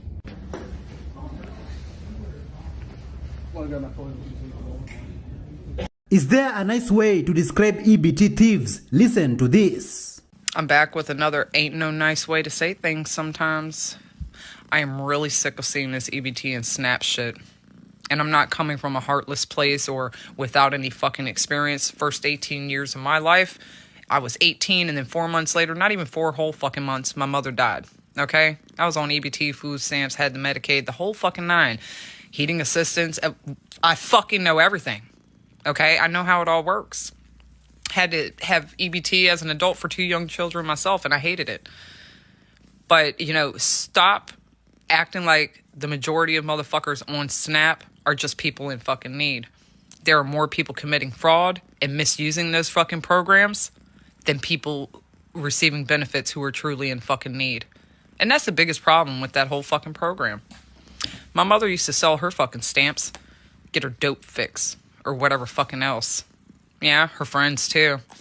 I know a bitch alive right now for the last 15 fucking years. She's been frauding the system. And getting tax returns without working a job. Yeah. And she's not a sickly person or a person truly in need. She's just a lazy bitch. Always like this. Don't never want to fucking take care of herself. Couldn't survive without a dick. You get what I'm saying? Anyway, so yeah, lots of people are selling them, and those people, they deserve to go without. If you got to sell them, you don't need the food. You can apply for cash assistance. That's called welfare, TANF. If you need the cash, apply for that. Or get off your ass and work a job. we can tell who truly needs the shit. Some of y'all, a great majority of y'all are just lazy motherfuckers. You don't even make an effort. So, and I'm speaking from a lot of experience, I never once misused my food stamps because I didn't want to be anything like my mother. And I'm glad I don't have them motherfuckers. The majority of my life, having had them or been on them or dependent on them, that was such a fucking embarrassment. It feels so much better to do for yourself. It truly does. That shit always made me feel worse about myself. I don't know why the fuck y'all love having it anyway, for those of y'all who are frauding this system. How can you have any real fucking self-esteem when you're stealing from the needy like that? Hell, I'll be glad if you motherfuckers that are committing fraud get popped in the fucking process of this shit. Imagine $60,000 balance on EBT card. Should this even be legal? One of the ways that people commit food stamp fraud or SNAP fraud is you get a card and it's got a certain amount of value to it. Then you sell it for less than the value of what you can buy in terms of food, but you sell it for cash. It creates incentives for people to, number one, acquire as many cards as possible. Number two, to keep as high a balance on these cards as possible. I've seen cards as much as $20,000 in this that is on an EBT card. So how does that happen? Just as you've seen a food stamp card, an EBT card with a balance of $20,000. As in, you could go to a grocery store and buy $20,000 worth of food in one setting if you wanted to. How does that happen? People are just kept on the program for years, and they keep rolling these balances up, and whether they're using the card or not. Now, they're supposed to get rid of it and expunge the benefits after 9 months. Yeah. But if all you go and do is buy a stick of gum once every 9 months, your balance in your card, even if you're no longer on SNAP, that card is still good. Yeah. It's happening across the country. In fact, the largest that I've heard about is right at around $60,000 on an EBT card. No, nobody's going hungry in that house, obviously. An EBT recipient complained about the food she was given because her food stamp have not come in. I didn't get my food stamps this month, and instead, this is what I'm supposed to survive off, feed my family. A bag of apples, a bag of oranges, tomato soup, oats, elbow macaroni, milk, peas, black beans, diced tomatoes, tomato sauce, peaches, more pinto beans, peanut butter, green beans, tuna,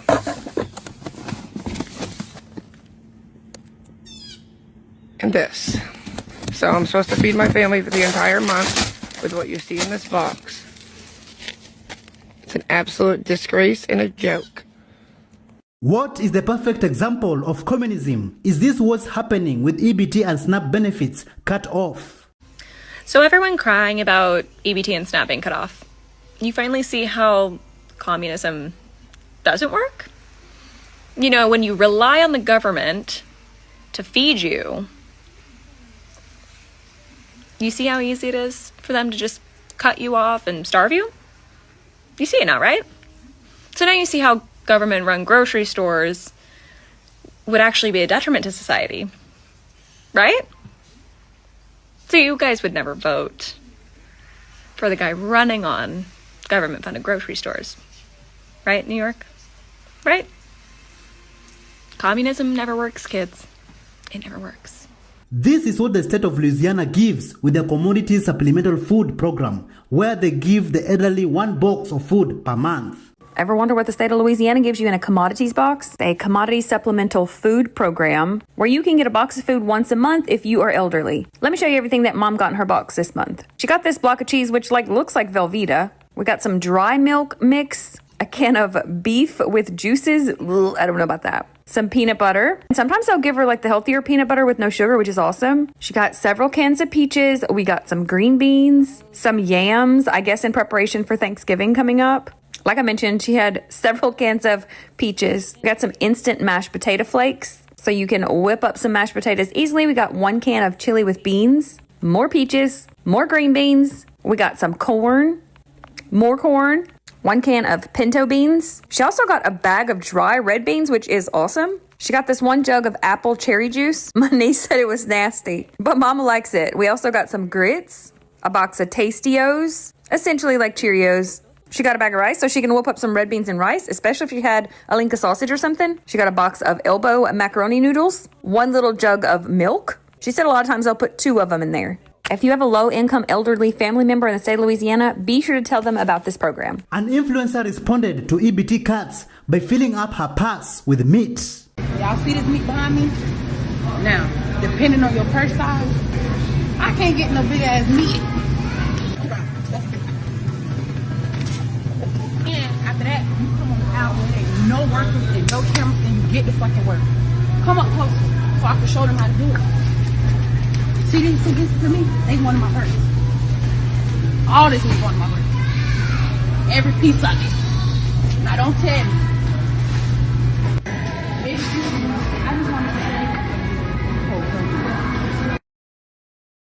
It's official. People going to food banks also eat better than Americans working full-time. Take a look at this. I'm 52nd in the food bank line. Let's see how long it takes and what we're given. This is a drive-through pickup. Everybody stays in their car. Thankfully, in Florida, it's only 82 degrees today, which is the coolest it's been in a while. So everyone has their cars off and their windows rolled down.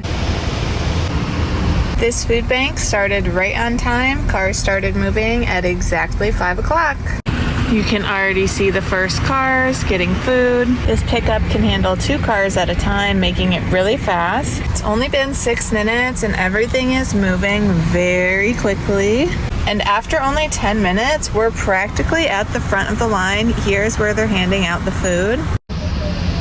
I got to the pickup 20 minutes early, a 15-minute wait, and a 5-minute commute each way for a total of 45 minutes. Let's go inside and see what we got. I'm home and we got all kinds of food, including some mush overnight oats, all kinds of oatmeal, ricotta and Monterey Jack cheese, a dairy-free cheese, a dozen eggs, 2% milk, almond breeze chocolate milk, mac and cheese bites, 12 hummus singles from Whole Foods, Kava spicy hummus, 3 cold brew coffees, a sauce, 3 packs of chicken, a turkey breast.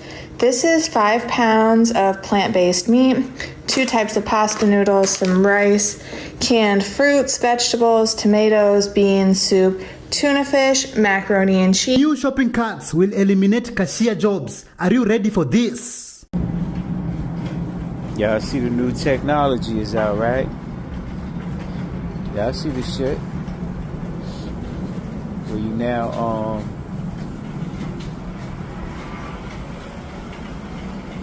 shopping and shit, you can, I think this is the one where you ring up your own shit, like, when you put it in the cart. See, look at this shit. What that say?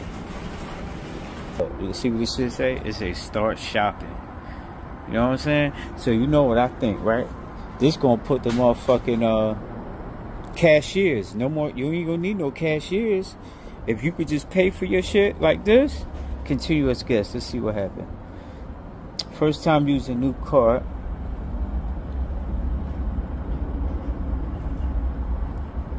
Yeah, got me. Let's see what they talking about. Add product. Face it. Yeah, you scan the shit as you put it in the cart. Place it in the cart. Don't hold item, just put it in there.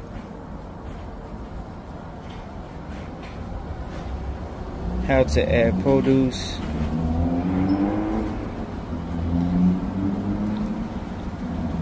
Look. Yo, this new technology, man. Putting this shit right here. Y'all ain't got no business working any damn way. You know what I'm saying? Y'all ain't got no business working any damn way. You know what I'm saying? Yo, yeah, look. You pay for everything right through the cart, yo. You know what I'm saying? Look, EBT. Look, this is the new wave right here. This is the new technology shit. One of the ways that people commit food stamp fraud or SNAP fraud is you get a card and it's got a certain amount of value to it, and then you sell it for less than the value of what you can buy in terms of food, but you sell it for cash. It creates incentives for people to, number one, acquire as many cards as possible. Number two, to keep as high a balance on these cards as possible. I've seen cards as much as $20,000 in this that is on an EBT card. Thank you so much for joining us on today's show. See you in the next one. Bye bye.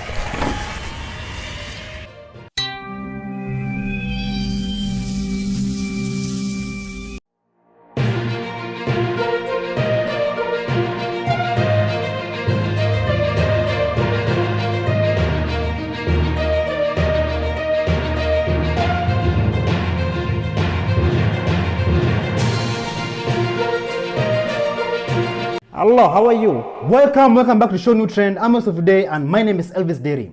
A woman decided to show off what she bought with her food stamps.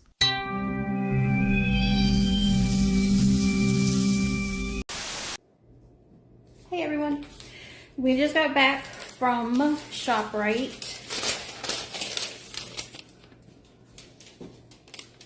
This is my receipt. We'll get to the bottom here.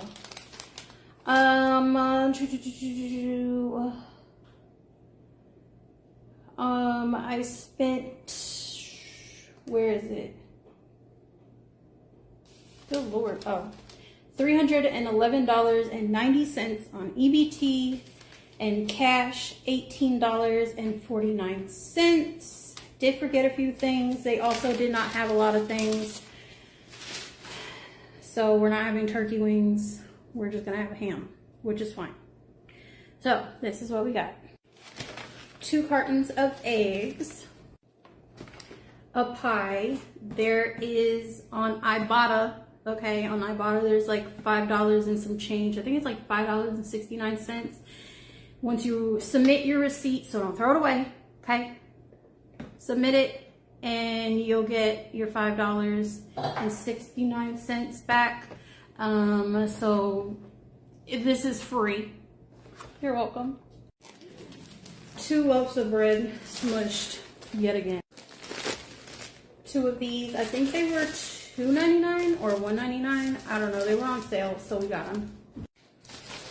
2 10 packs of foil cans, cause baby, I'm not doing dishes on Thanksgiving. Yeah. I got a Sprite because I was thirsty and then I couldn't find it, and now we're here. So, are we gonna do it? 3 of these, because somebody taught me yesterday that even with EBT, they get a profit. So, there's your dairy. This, because it's the only ingredient I really needed other than shredded cheese, for Big ZD. I have everything else in the house, so this is going to be dinner one day, Big ZD, not just the cheese, unless you up. Salad dressing, some cheese, cream cheese for fruits. I don't know if we bought any though. Mozzarella cheese for the ziti. On the floor it goes. Mac and cheese, cheese blend. Another mac and cheese, sharp cheddar. They were on sale, $1.99. Turkey Hill juice for punch. Cheese slices. I got 2 of these. I don't know where the other one is, but I got 2 of these for pies. I am making some. We got tropical punch. Nope, this is watermelon. Tropical punch and strawberry lemonade. Take it. Put it in the fridge. And almond milk for my smoothies. Here's the other one. 2. Janaya spotted this eggnog. She says she hasn't had it since last year. Kid. Okay. I got 2 of these because you need it for, I use it for mac and cheese. So if you don't, you don't. 2 cans of corn, some more cheese, sour cream, more cheese, and it lasts us the whole month, okay? You don't just sit in a circle and sing kumbaya and eat fucking everything. Ketchup, because we didn't have any snow caps. What? I didn't even know they still made these. Fuck yes. And then 2 cans of pineapple slices for my ham. Okay? For my ham. 5 packs of butter. I know it's not real butter. I don't give a fuck. It's cheap. Oh well. These were on sale, $2.99 a bag. So tater tot. One is for Maya to eat. One's for I'm gonna make tater tot casserole. And then we got 2 of these, which means we're gonna have Tupperware now when we're done. 2 of these for Thanksgiving. The girls picked them out. Well, Naya did. I don't. Do you eat these? Yeah. Naya picked them out. Guess what? More cheese. You're not gonna be able to open a freezer. Chicken cutlets. We got two packs of pie crusts. I already have the freaking pan. Didn't even know they came with them. Another pack of cutlets. Oh Lordy. Sodas. Got something to say? No? I didn't think so. We also got 2 of these crusts because we're going to make pudding pie, okay? These, another cream cheese, more cheese, Reese's Pieces, more corn. Next, more cheese. I don't care. This is the best stuffing. Chicken, stovetop, argue with your mama, okay? Not me. More cheese. And I got something that's gonna piss y'all off, but I don't care. Also got 2 cans of broth. I don't think I'm gonna need that much broth, so I just got 2 cans. It was $1.19. Okay, cool. We got, ew. I hate meat. Hate meat. We got 2 packs of steaks. Y'all always talking about, oh, she getting steaks, she getting steaks. I did. This one was $15.78. And this one was $16.28. That should be like, what, two meals for the girls and I? And then I got 3 packs of the thin sliced steaks, sandwich steaks. Ew. One was $6.79, $6.59, and $7.59. So I don't want to hear about, oh, I work this amount of jobs, this amount of hours, and I can't afford a steak. Baby, they cheap. And last but not least, if you made it this far, the goodies. Blueberries. Bloobs, as we like to call them. I never called them that. 3 green apples for my schmovie. Some kiwis. I don't know what it is about a kiwi, but they're so fucking good. Cucumbers, mini, because I'll eat them faster rather than like a big one. Also for smoothies. 1 thing of bananas. I think that's the yellowest one. 2 bunch of bananas. 3 bunch of bananas. I feel like they'll be yellow by the time I need to make banana pudding. Think smarter, not harder. Jalapenos with some cream cheese, like you bust them open and take the seeds out and put some cream cheese in it with like bacon bites, put them in the oven, whew, and some cheese. Whew. Salad, more salad, and last but not least, I thought there was more, but there's not, lemons for my smoothies. And that's what I spent my EBT on. Haha, just kidding, we almost forgot. Ham. We got a ham. Oh, ham. And the ham, this was the cheapest one I could fucking find. Okay, it's just gonna be, what, the 3-4 of us? Mr. Sirman may or may not be here. Anyways, $35.21. All them other ones was like 40 some, 50 some. Thank you so much for joining us on today's show. See you in the next one. Bye bye. Gen Z Occupy! Gen Z Occupy!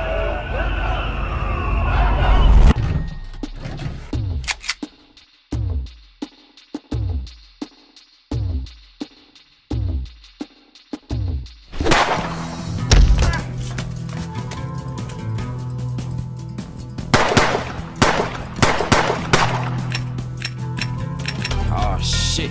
Here we go again.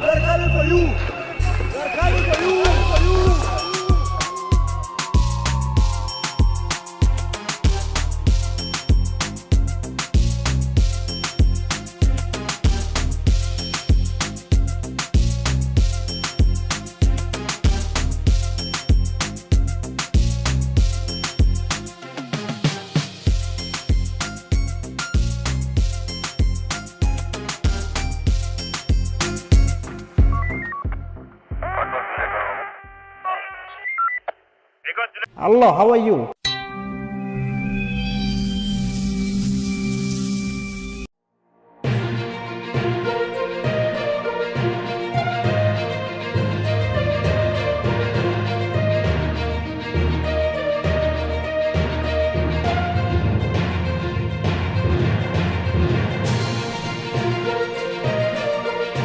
Allah, how are you?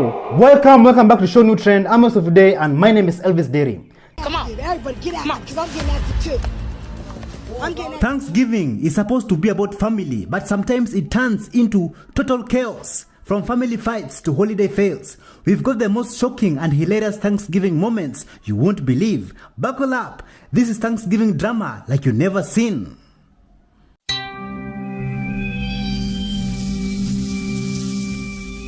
And put in cages. God cares about men and women being swished away from their home with no court order. God was an immigrant. Yeah. No, he wasn't. Yes, he was. God was an immigrant. God is a spirit, and God is.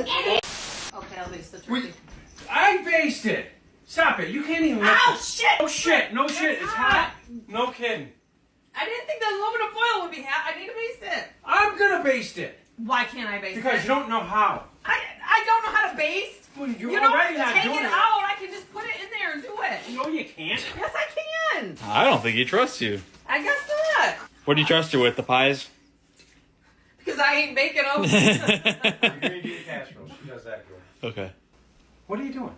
Just checking on the green bean casserole. Quit opening up the damn door. Why? Because you let all the damn heat out. Do we have chairs? I think they're in the daughter's basement. They're way over there. I think so. You know, that'd be something nice to know, before, about an hour before we eat, or 2 hours or whatever. Do you think we have another hour on the turkey? I would say at least. I'm going home. Happy Thanksgiving, by the way, guys. Now she won't eat. So me and my ex-husband have a 50-50 custody agreement. Okay? It's pretty lax. It's pretty leisure. It's supposed to be 1 week on, 1 week off. However, my son, he normally keeps sighting throughout the week. Not a big deal. He likes being with his dad, and his dad likes being with him. My grandmother called my ex-husband to invite my son to Thanksgiving when me and my ex-husband already know how the holidays go, And I spoke to him yesterday. And I said, I'll be picking Sai up tonight, which was yesterday. He said, no, they had something going on. Could I pick him up in the morning? I called him this morning to say, hey, I'm coming to grab Saiden. He says to me, oh, could you grab him a little bit later because Grandma wanted him to come over there? I said, no, I cannot grab him a little bit later. We have dinner at 2:00, and Saiden is coming to Thanksgiving with his mother this year. It's not, whatever, okay? Not only that, that was when I found out that my grandmother was having Thanksgiving. So then I'm looking around, and I say, I have my other child here. You didn't think to invite, the McClins didn't think to invite the other child. So now my ex-husband's acting dumb, and he's like, trying to act wrong and strong. So I said, here's what we can do. I can see you at court. Not only that, right? The Trump administration is in right now. Like, why would you even play this game? Okay? Not only that, you have my son cooped up in a small-ass house. My son has his own room here. There's room to roam. This house is way bigger than my ex-husband's. Do you think the court is going to say, no, you got 4 fucking people cooped up in it, and then you don't want to fucking acknowledge that we have a 50. You don't have to. Don't worry about it. I'm going to get a police escort to my grandmother's house to go get my son. Happy Thanksgiving, okay? I'm going to get the Booton police to escort me to go pick up my son, okay? All right, let's do this.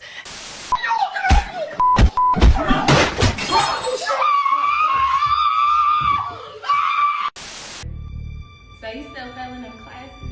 You still letting that man beat on you? Oh my God. That's too far, man.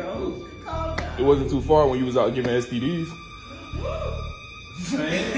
Oh, now I'm tripping. Suspect running from the truth. Let's talk about it. Y'all want to play a game?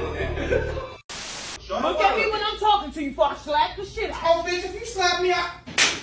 Okay. Okay. Okay. Get your ass up.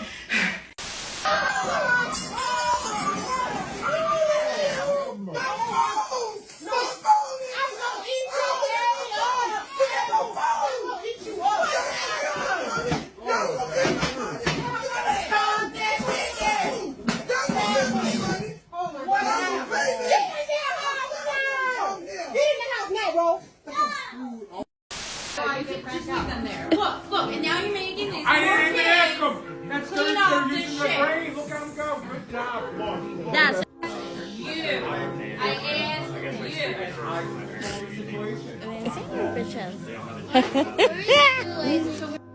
Husband that doesn't clean up after Thanksgiving. No problem. There's no injury. The family stuff, like your family's so perfect, your brother's a pervert. Don't talk to me about the sexual habits of family members. What about your sister? My sister's been through a lot. Of dick. Don't ever! You can't talk to her! I don't even talk to her! Good! Because you can't! Okay, I don't talk to her either! Good! Because you can't! You can't! If you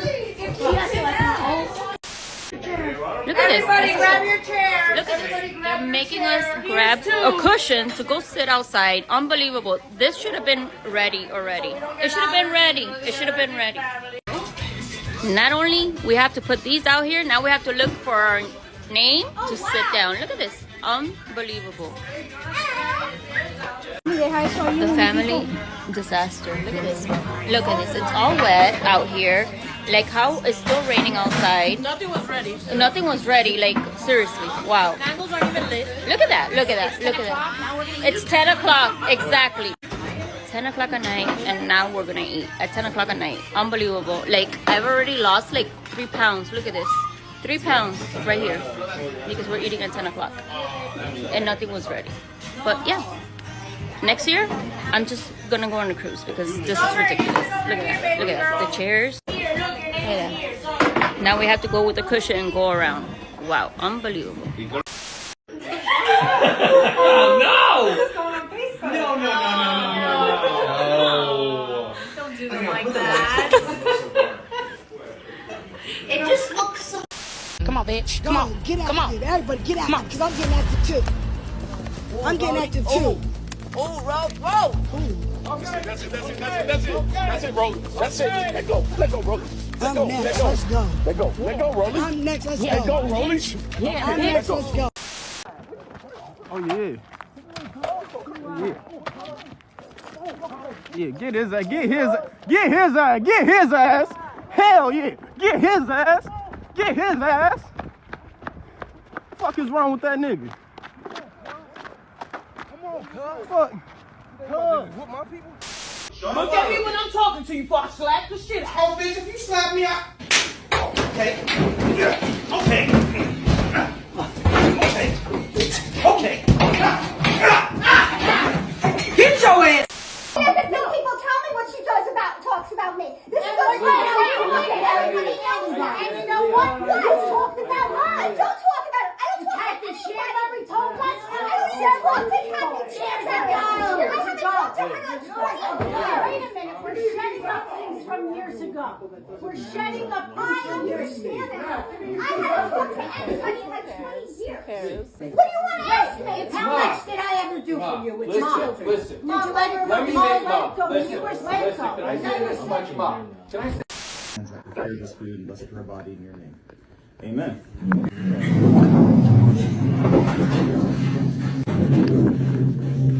I pledge allegiance to the flag of the United States of America and to the republic for which it stands, one nation, under God, indivisible, with liberty, with justice for all.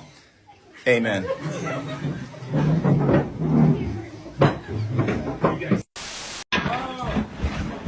¡Ya, culero, ya! ¡Ya! ¡Ándale, pégame pues a mí, cabrón! A ver, pégame a mí, perro! ¡Ya! ¿Qué tranza? ¡Conmigo, pues! ¡A la verga, güey! ¡Órale, conmigo, pues! ¡Muy verga! ¿O qué? ¿Quieres darte conmigo, güey? ¡Te dije ya! ¡No se peguen! ¡Te vale verga! ¡Órale, culero! ¡Ya! ¡Otra! ¡Que te calmes! ¡Que te calmes! ¡Que te calmes! I think they're fighting. Wait, you wore my shoes? Yes. On the walk. Yes, I wear your shoes on the walk. And I stepped in a big pile of dog poop. Wait, what? So where are they? In the trash can. Of course I threw them away. You threw my shoes Yes, away? they were full of dog poop. Dude, those are my new Rick Owens shoes that he just got me from I Rick don't Owens. care. Why would you wear those shoes? Because they were ugly and I had nothing else to wear. Bro, why would you wear my shoes? You should have Because they were already dirty You could've anyways. wore somebody's slippers. Doesn't You matter. in my Rick Owens. You stepped in. I don't care. Yes, and I threw them away. I'm not gonna go wash them with my hands. Like, what the heck? Okay, so go get them then. No. Yes, those are No. mine. Go wash them off. No. That shit is nasty, bro. I don't care. Not my You mean problem. you don't care? Not my problem. It's not my definitely problem. No, is it's your not. problem. No, it's It not. definitely No, is it's your not. problem. No, It it's not. definitely is your No, problem. it's not. It No, it's definitely not. is your problem. It definitely is your problem. No, I'm leaving.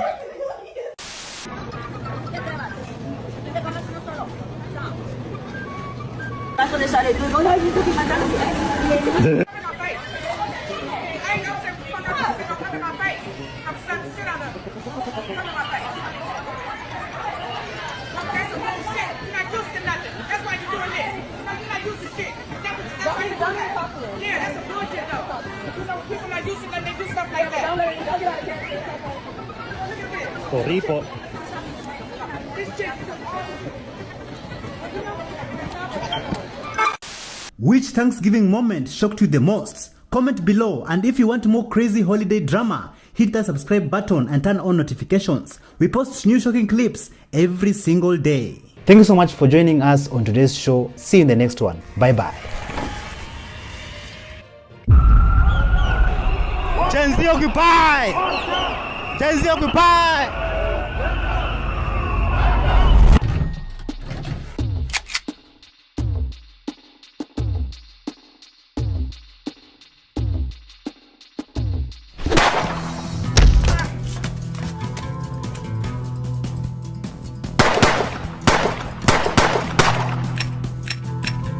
Oh shit. Here we go again.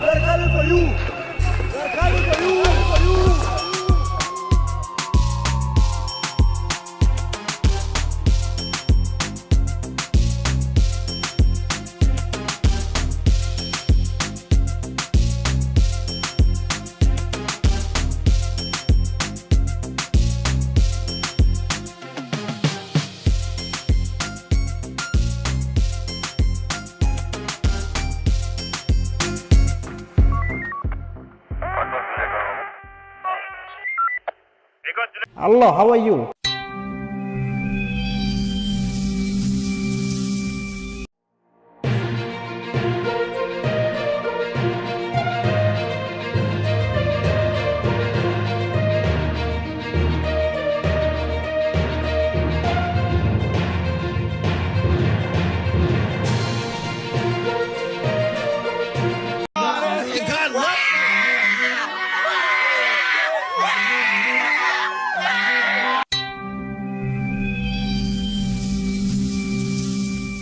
Allah, how are you?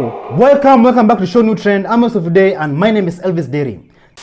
White liberal women are the worst, and that's been proven time and time again. As a white woman, I am embarrassed for my species.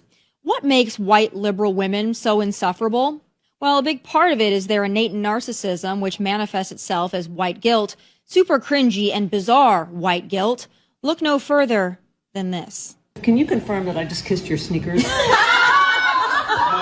This is true. She's on camera saying she'll do the radio. I am. We're doing it. Future senator of the great state of Texas. I'm gonna miss Ted Cruz so much. He's so likable. Oh my God. Yeah, that was some left-wing radio host I've never heard of bragging about this, kissing the dirty sneakers of ratchet Jasmine Crockett. What possesses someone to act like that?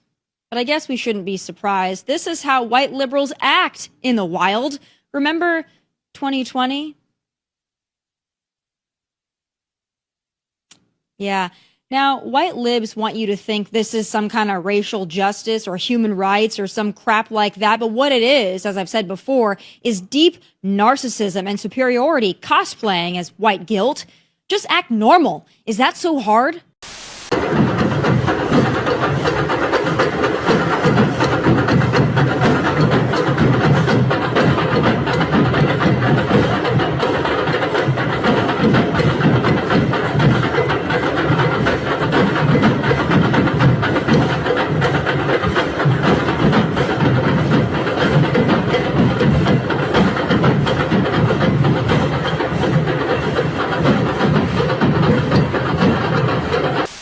Human rights, what do you think about them? We're in favor of them. For everybody? Yes. How about the unborn? Do you support human rights? Yes, of course. For everybody? Yes, of course. Even people in the womb? Well, it all depends on if they're actually a baby or not. Science says they are. Well, it depends on what science you're talking about. 96% of all biologists, according to the NIH. Thoughts on human rights? I'm all for them. Yeah, me too. Especially now, right? Yeah. For everybody, right? Yeah. Yeah. Even the unborn? An unborn what? Unborn in the womb. Yeah. Yeah, no rights for them. Thoughts on human rights? That's what we're here for. For everybody, right? Yes. Including the unborn? No. Everyone has autonomy to not be killed, I think. Freedom means choice. You have no argument. Stop taking rights away. Get out of here. Well, it looks like Democrats are caving to Donald Trump and the Republicans. So let me understand something real quick. For 40 days, y'all sat up here and said this was a Republican shutdown. This was Donald Trump's shutdown. Now the shutdown has been ended, and they caved to Donald Trump. They bent the knee. So if this was a Republican shutdown and the Democrats crossed over to end the shutdown, see, the problem with you libtards is you forget what you say right after you say it. My only question is how y'all have a following at all with the dumb shit you say. Who the fuck is dumb enough to follow y'all? See, that's where the whole Department of Goofy Detection and Prevention came in. It's to showcase you fucking goofies for doing dumb shit. If this was Donald Trump's shutdown, and ending the shutdown wouldn't be bending the knee, would it? It would be doing it. Yeah. The logic y'all live by is astounding, to say the least. It would behoove you to not contradict yourself. Use what little fucking brain power y'all got. You see, I'm the director of the Department of Goofy Detection and Prevention, but we already knew this kid was a fucking goofy. Love, peace, and chicken grease. Attention all U.S. citizens. As I am recording this video, Donald Trump is preparing to illegally invade a foreign nation. He has no approval from Congress to invade Venezuela. To do so would be an act of treason. It is our right and our duties as U.S. citizens to use our Second Amendment rights to remove him from office if he proceeds with this illegal invasion. If boots are put on the ground in Venezuela, I implore you to rise up.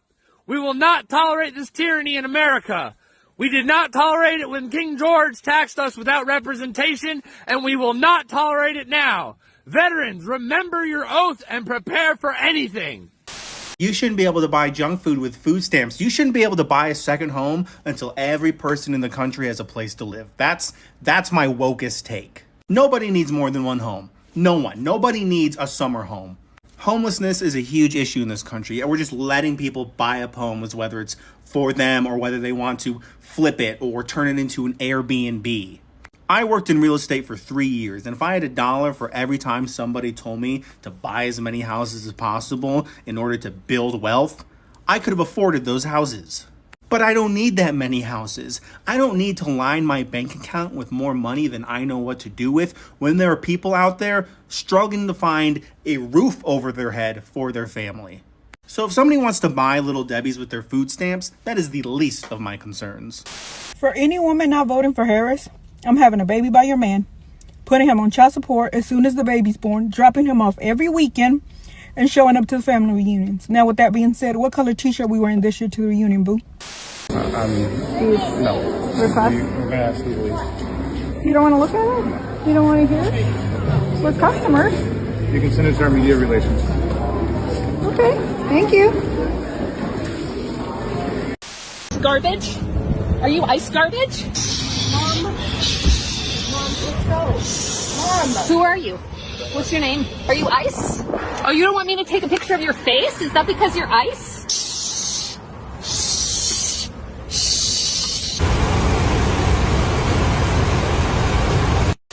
Are you going to talk about me now? Are you going to talk about me? Why don't you make him stop? Look at him laughing. Why don't you make him stop laughing? Yes, you can. Yes, you can. What, are you going to lose your little job? Oh, you need that paycheck so bad. I'll do your job. I'm going to do my own job. You're on Starbucks property. You're in the police. 3 policemen now said you are completely doing this on purpose to make me react. You will never be a gentleman. Let's go get some water, please, okay? Ma'am, I don't want to do anything you tell me. I know you. Ever. I'm just trying to help you. You're not trying to help me. I am. You're not helping me.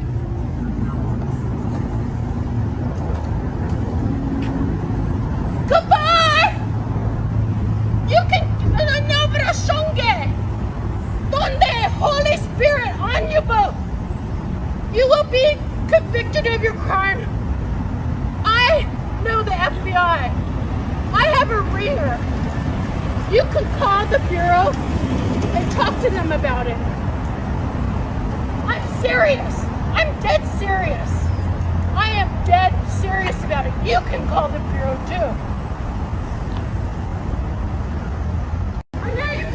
No one wants to date a bigot, and I think politics play a larger role in dating and dating choices by women than men are even capable of understanding. And then I think they sit on the internet and complain it's because they don't have enough money and they're too short. But really, it's because of your fucked up belief system. That's why women aren't dating you. If you voted for somebody who repeatedly bashes marginalized groups of people, bashes minorities, bashes women, has no respect for them at all, yeah, that says a lot about your character, and that's unattractive to most women because that's an ugly trait to have. It shows that you condone those behaviors. Young women are shifting more left, and if you continuously shift more right in response to that rhetoric, then yeah, it makes you more unattractive to them. Voting for a man who is proven guilty of violent crimes towards women is indeed an unattractive quality. It shows us that you don't care about how that affects women at all. And I think to a certain extent, these men understand that, which is why they're on their dating apps saying they're moderate, saying they're apolitical, and all of these things, when really we know who you voted for, and that does make you undateable, and it does make you unattractive because you condone terrible behaviors towards women and minorities, and that will never be attractive. If you want better results in dating, I implore you to change that belief system. If you guys want to take away abortion rights, if you want to tell us that we can't take painkillers while pregnant because it causes autism, if you want to take all this shit away, take away my right to work. Take away my fucking right to have a fucking job. I don't want to work. I don't want to work. Okay? I don't care about women's suffrage, frankly, after everything else. Okay, I don't mean it like that. You guys get what I'm saying. If you're gonna take away anything, take away my right to work. I will gladly sit at home and make a fucking sandwich if it means I don't have to go outside in this public hellhole every single fucking day where everyone's a psycho MAGA. I can't take this anymore. You're telling me that pregnant women can't take over-the-counter painkillers? How does that make sense?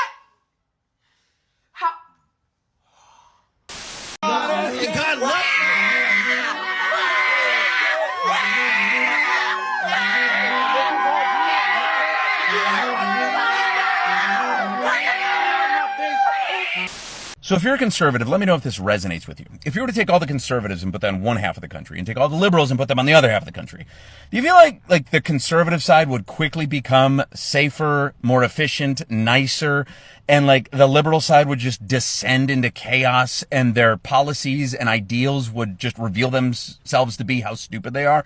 Or do we just kind of need them as a counterpoint just in everyday life? They need to be there. If you want to know if racism is still alive in America, all you have to do is tell a liberal that you're a Republican. And the moment you tell that liberal that you're a Republican, you'll experience the most hateful, divisive, racist slurs that you've ever experienced. And not only will it be from people who look just like you, it will be from people who look different than you. Because they've gathered the confidence to call you whatever they want. And they will hurl these racist slurs at you with the most confidence they've ever had. And they will never do it in front of you. They will never do it to your face. But because the internet has been created the way that it is, and people can go on social media platforms, they will sit there and they will call you Uncle Tom.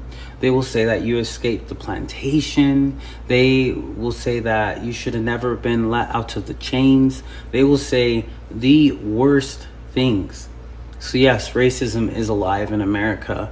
And all you have to do is let people know that you're Republican and you will get to experience racism. Just try it.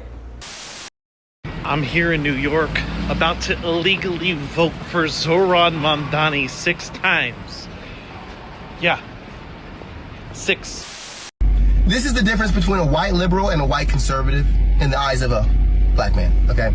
Now, I lived in California, I've lived in Texas, I've lived in really red, I've lived in really blue, okay? Here's what the liberals will do when they see a young, articulate, successful black man. They'll be like, oh my gosh, it must have been so hard for you to overcome the disparities, the discrimination, the racism. It is just so amazing that you have become the exception to the rule. You have just created something for yourself that is just so difficult for minorities to do. And we're just so proud of you. So amazing. And I'm sitting there being like, yeah, so like what? You just think all black people are just dumb thugs that don't know how to do nothing? I'm the exception to the rule purely because I found success like you have. Like I'm as successful as you, so therefore I must just be a special one. The exception to the rule? It's crazy. I'm not joking. This happens. It's crazy. They're like, oh my gosh, like the struggles, the hurdles, the obstacles. It's just amazing that you found the way to be moderately successful. And it's the most racist, like, in-person experience that I usually get. And it's just like the assumption that I'm just like part of a group of people that are incapable, period. Here's how white conservatives do it. They'll see a young black man, articulate, successful. And they'll be like, word, dude, congrats, man. Pulled yourself up by your bootstraps. That's cool, bro. Keep it going. And then they leave. They leave.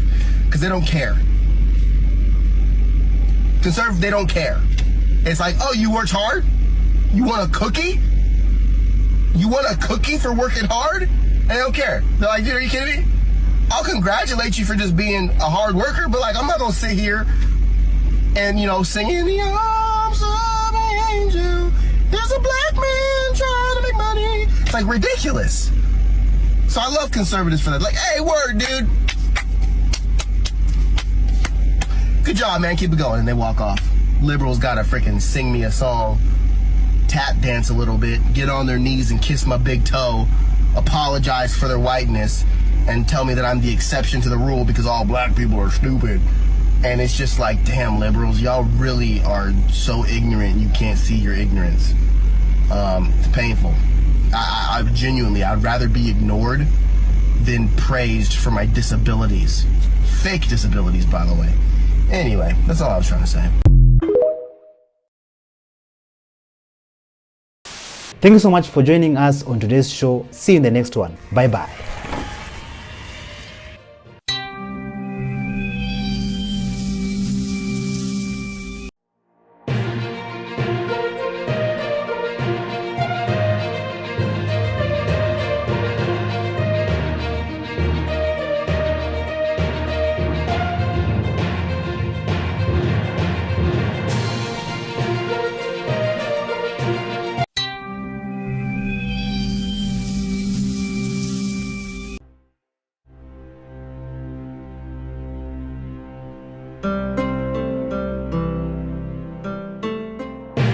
From social credit system exports in China. Zhang Aijia, a former school counselor, showed us the message she reposted on social media. To homelessness increase. Should America learn from China? I would say that I am hypercritical of all forms of governance. Young people warned. 有案底和黑户，这个场进不了，不管你是什么样的案底。Gen Z occupy! Gen Z occupy!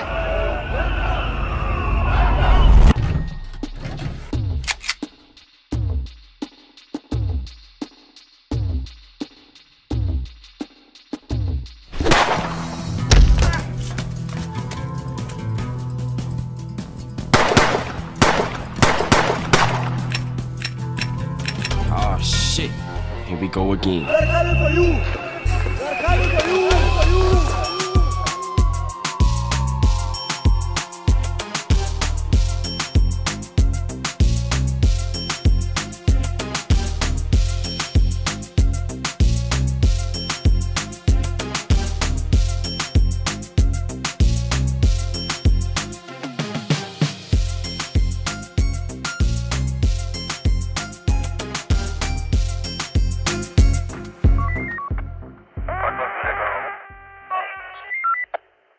Hello, how are you?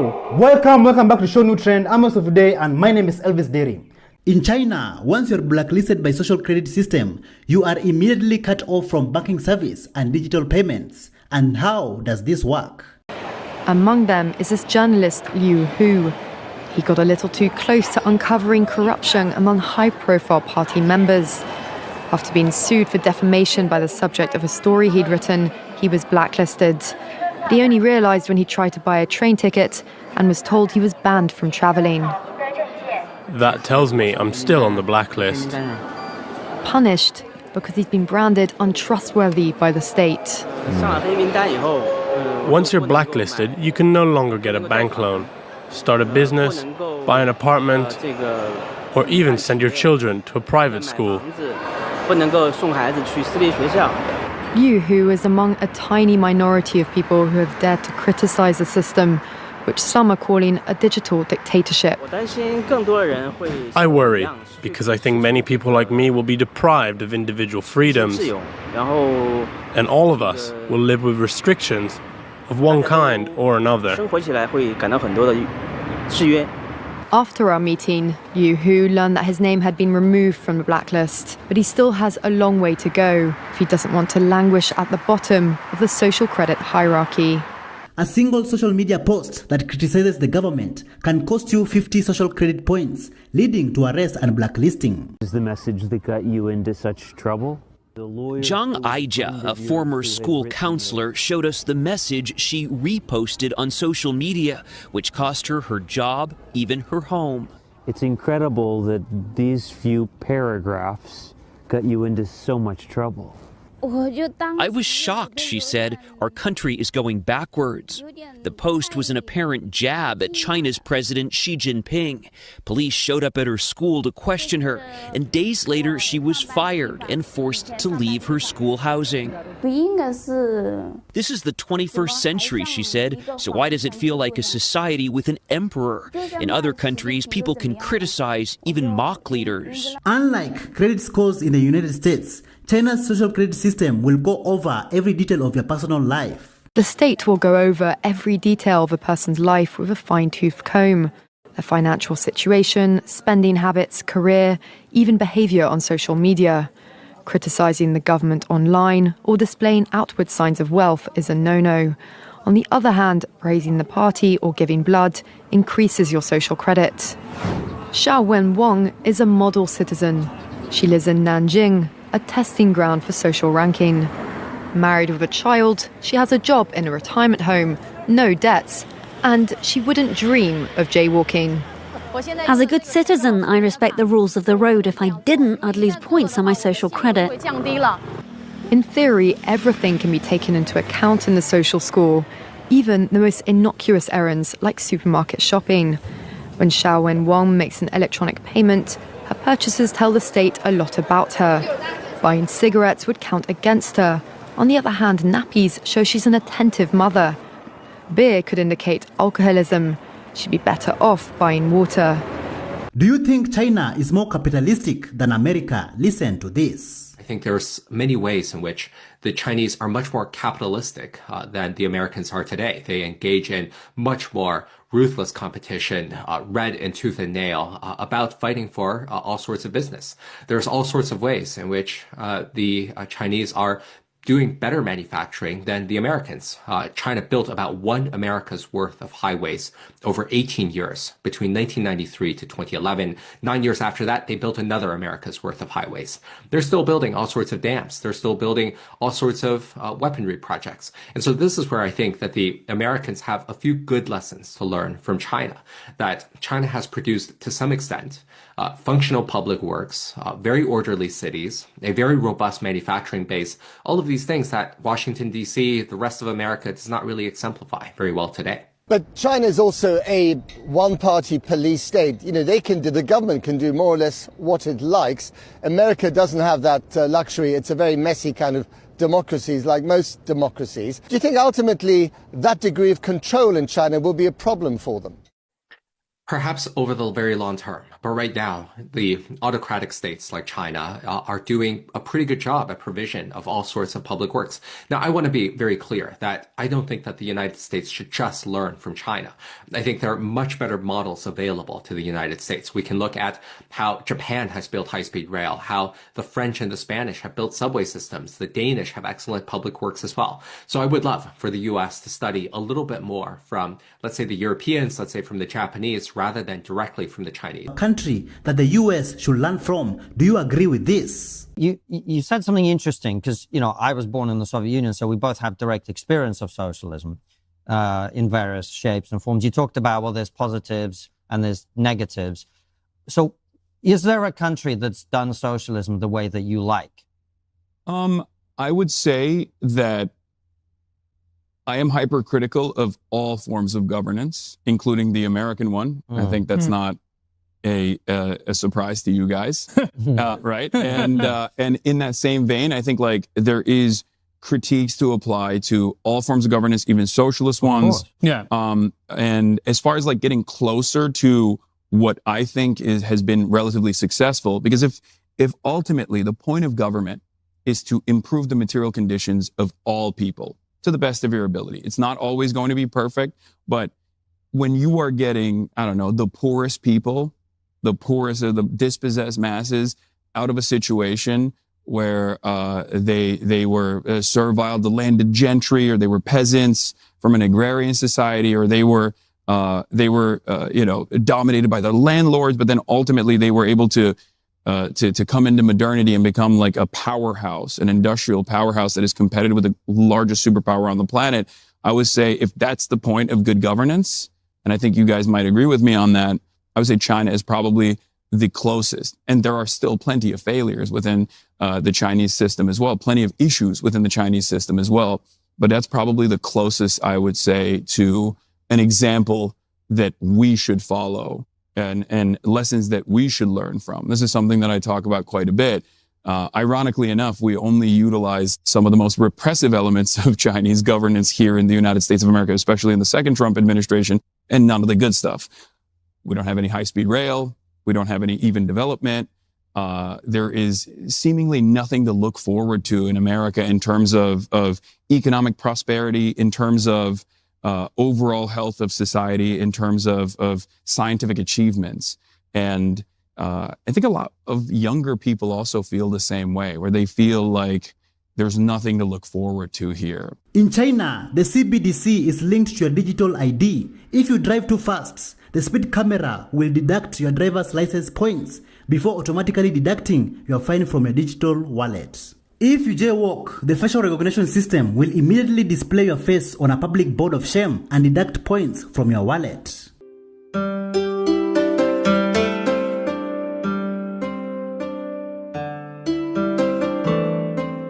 A person was caught without a helmet. Police in control room immediately deducted $3 fine from his digital wallet and could lose 1 social credit point.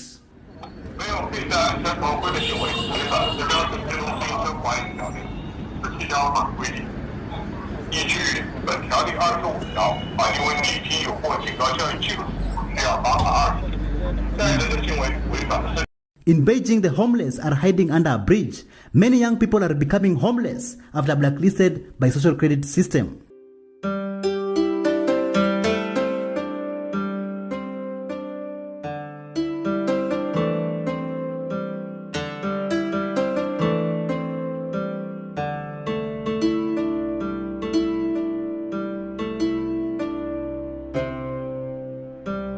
A Chinese HR lady warns young people that if they are blacklisted by social credit system, they already have a criminal record and the company can't hire them. 有案底和黑户这个场进不了，不管你是什么样的案底，你要来跟我说一声啊，有案底一定查，大家不要浪费这个时间去跑啊。跟你说我有案底啊。你是哪种案底啊？这都好多年了。好多年前的那是吧？行，我知道，我问一下，可以。还有案底，还是本地人呢？你没事，你没事的，可以，是可以。 现场不能讲啊，我们有案底的，不能说的，他包问。Once you are blacklisted by social credit system, it's almost impossible for you to find a job and you will become homeless.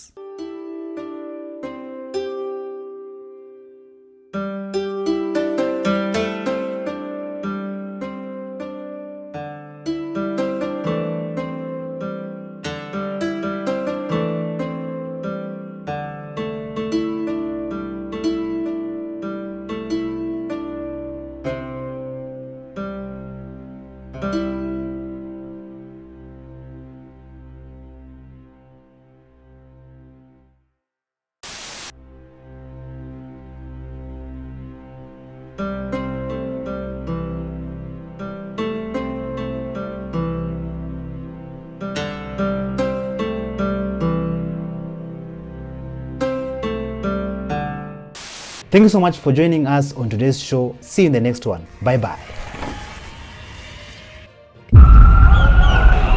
Gen Z occupy! Gen Z occupy!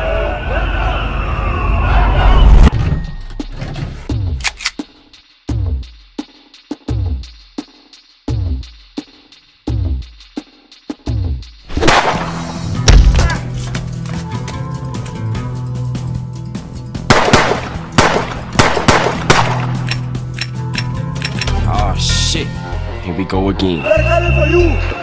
They're coming for you.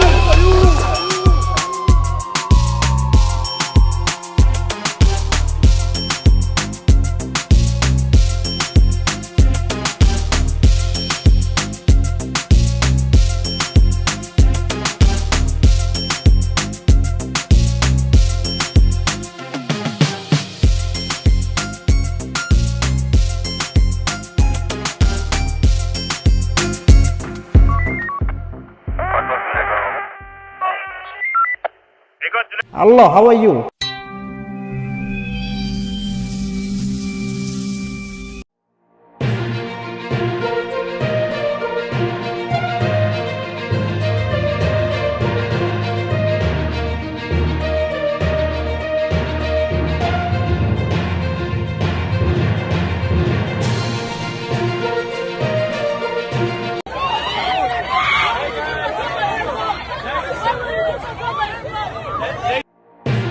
From the smartest arts teacher. Hey guys, Mr. Taylor here today. I wanted to take you outside of my classroom. To hunger strike gone wrong. This is what happens when UCLA ignores their students.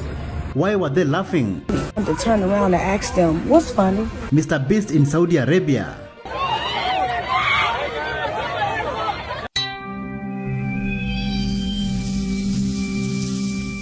Hello, how are you?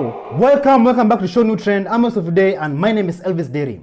A woman says that she paid over $1,000 to a designer for a custom prom dress, but the designer ordered a $50 dress from Temu instead. It's so thin on the bottom, like it's ugly. It's so ugly. Facebook, look at what this bitch sent me. Look at the bottom of it. Look at Kaya's fucking prom dress. Old fucking lady prom dress. Old prom. I don't know what to do.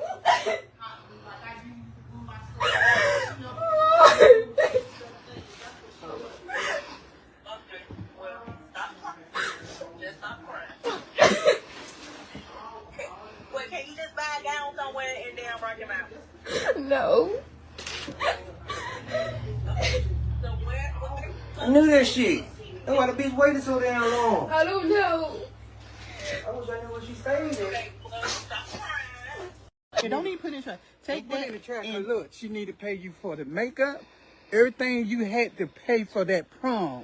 Hey, Facebook, can y'all tag that prom lady that did my baby's dress and let her know that all y'all on Facebook see her work? I paid her $310 deposit. February the 11th. February the 11th. Do you know when I got this shit? The day of prom at 2 hours before prom. Look at what she did. She hot glued these heavy ass beads on this thin ass material. Look at her. Look how thin it is. Look at it. Now remind you now, this my baby's senior prom. Senior prom.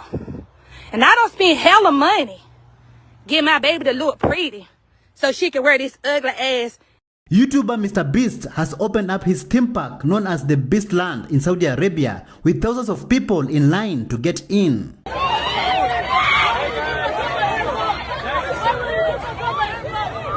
you all for coming out.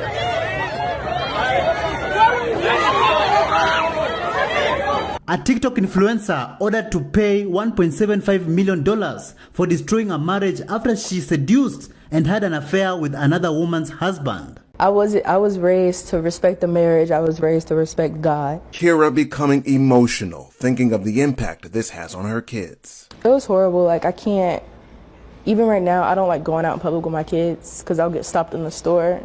I can't have fun with my kids to this day because people harass me and so it's hard.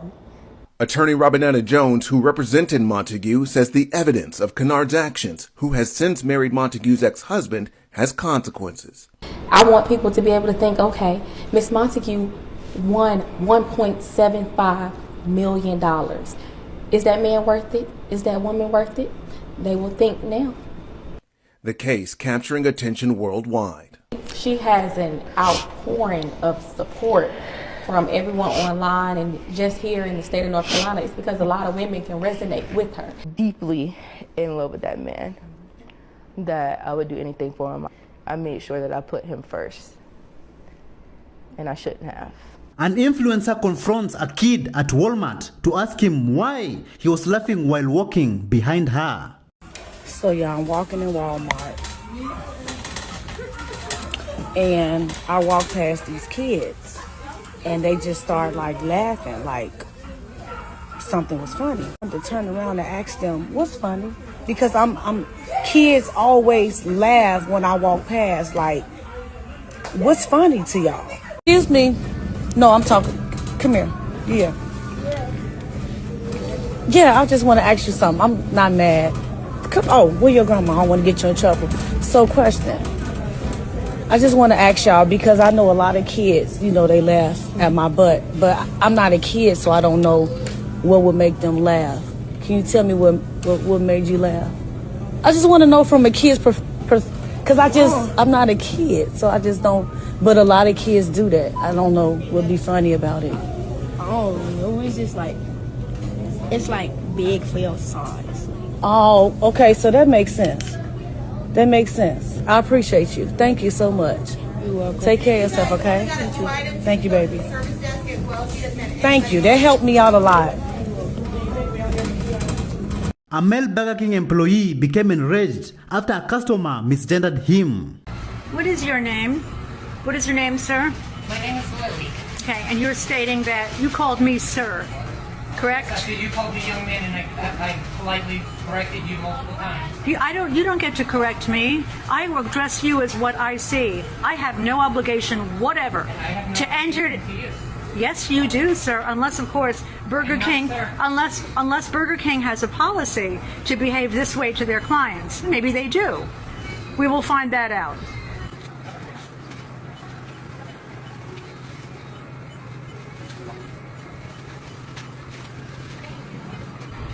Hello. Can I help you? Yes, ma'am, Kathy Brown. Kathy. And you are the manager? I'm actually one of the owners, but we have no video Good. recording, so I'll be more than happy to help you, but you can't record us. Oh, I'm a First Amendment lawyer, and I can definitely record you. Absolutely. I want to file a formal complaint. Okay. I have been a patron of, I've been a patron of Burger King for many, many years. And I came here, I always received nothing but excellent service. But I came here today, I had a coupon, and I ordered what I ordered. And one of the things was accidentally left out, not a problem. Okay. I came back around to get it. And I thanked the young man who waited on me, and I said to him, "Thank you, young man." When I did so, when I came back the second time, he became very angry, and he said, "I'm not a young man." Okay? I said, "Sir, I call you what I see." He said, "Well, in that case, thank you, sir," and shut the window. Now, I am clearly a woman, and I have no obligation, as you know, ma'am, to call him whatever he thinks he's supposed to be called. And I cannot imagine that Burger King has a policy that when their customers have this sort of an interaction, and they're supposed to be responded to angrily and on purpose called sir and yelled at, because he did. Well, I did that to you because you called me the wrong sex. Is that Burger King's policy to treat their... I will have a conversation with Miss Lily, who was the young lady that was in the drive-thru. She is not a young lady. You're free to think she is. And I'm free not to. And I will address her, because we do not condone being rude to our guests. So you're right. So that was inappropriate. Her retaliation because she was upset was inappropriate, and I will address that, okay? Thank you. I'm glad to know that your policy is not to insult your clients. Yeah, our policy is not to insult, but we just hope our guests don't insult our team members either. I beg your pardon, madam. Do you find that I insulted this individual? No, I do not, but I'm going to ask you to leave because we do this as private property. Yeah. I do have the right to ask you to leave. That's cool. One more thing, ma'am. Who is your director? To whom do you report? I'm the owner. I'm Kimberly Byer with Kansas King Inc. Kimberly Byer. Okay. Thank you very much, ma'am. Thank you. Multiple restaurants in New York City have found a way around paying the minimum wage by hiring virtual cashiers from the Philippines via Zoom calls. What do I do to order food? Yes, we have a window in front of you. Okay, over there? Yeah. And where are you located right now? Can I ask you? I'm in the Philippines. You're in the Philippines? What do you recommend? We have M4, the M4. The M4? The Stallion on regular and the Brady Sport regular. Okay. Do people usually tip you? Sometimes. Sometimes? Yeah? Oh, not every time? A UCLA pro-Palestine protester was rushed to the hospital after collapsing on day 9 of her hunger strike. This is what happens when UCLA ignores their students. She's going to the hospital. She just passed out. UCLA, please hear her. She's literally being hospitalized because of you.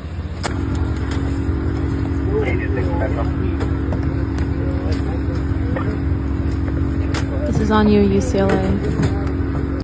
Hi, my name is Maya, and I'm on day 6 of my hunger strike. Although there has been no response from UCLA about my hunger strike, I have been made aware that they know about the strike and they are monitoring it. UCLA claims to care deeply about the health and safety of its students, yet has failed to directly speak to me about my hunger strike. Many people do not know just how involved UCLA and other universities across the country are in the Palestinian genocide. Universities and institutions of learning are run like for-profit businesses. They hold billions of dollars in investments and private equity funds. This means the people who run this university directly profit from the slaughter of Palestinian children. I'm gonna read from Unmasking UCLA, which is a white paper made by diligent activists at our school who have been researching and talking about divestment far before I've been here. An arts teacher named Matt Taylor is going viral on social media. Take a look at this. Hey guys, Mr. Taylor here today. I wanted to take you outside of my classroom, and this is the sign that's right out there. It says, just make a mark and see where it takes you. Now, this is so important for all students to see because I want them to not be afraid to take that first step. And that first step could be putting a pen to a... Hi. It could be... It doesn't matter. A paintbrush to a canvas... whatever it is, I just want you to go out there and create and light up the world, all right? So make that first step. Hey guys, Mr. Taylor here. Today, let's do some mountains. Look at little mountains in there. Mountains are so great, man. They're kind of cool to look at. So, yeah, come with me on this journey, all right? I chose mountains today because they're so grand. You know, they're obviously, they're so beautiful to look at. But they can be intimidating too. Not only to climb, I don't do that, but even to paint. And I look at it as when you're staring at a blank canvas, that anxiety can kick in, and it's hard. You know, you're afraid to make that first move. But you know what? With each brush stroke, what you can do is you can do a little bit at a time, and you can actually move mountains. So try. That's all I gotta say. Get out there and try to move mountains.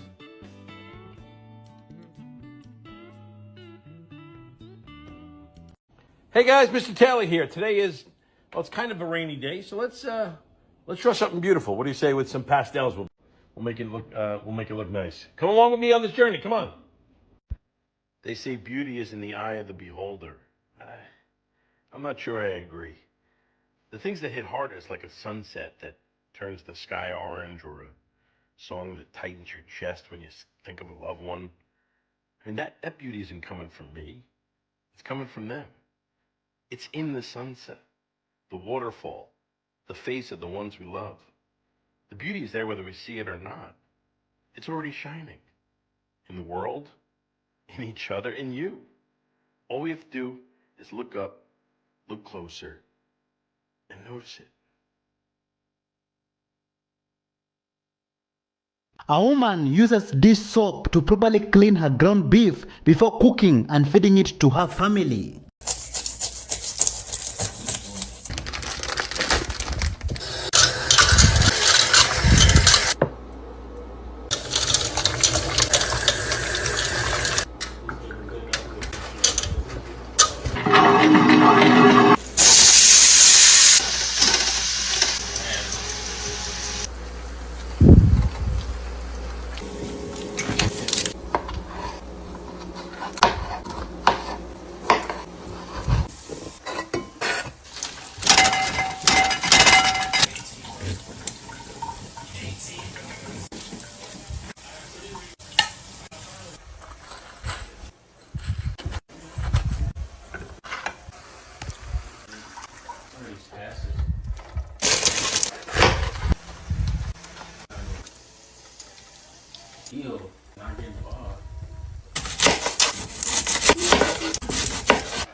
Okay, dinner is done. We have lettuce wraps or lettuce tacos. Let's try them.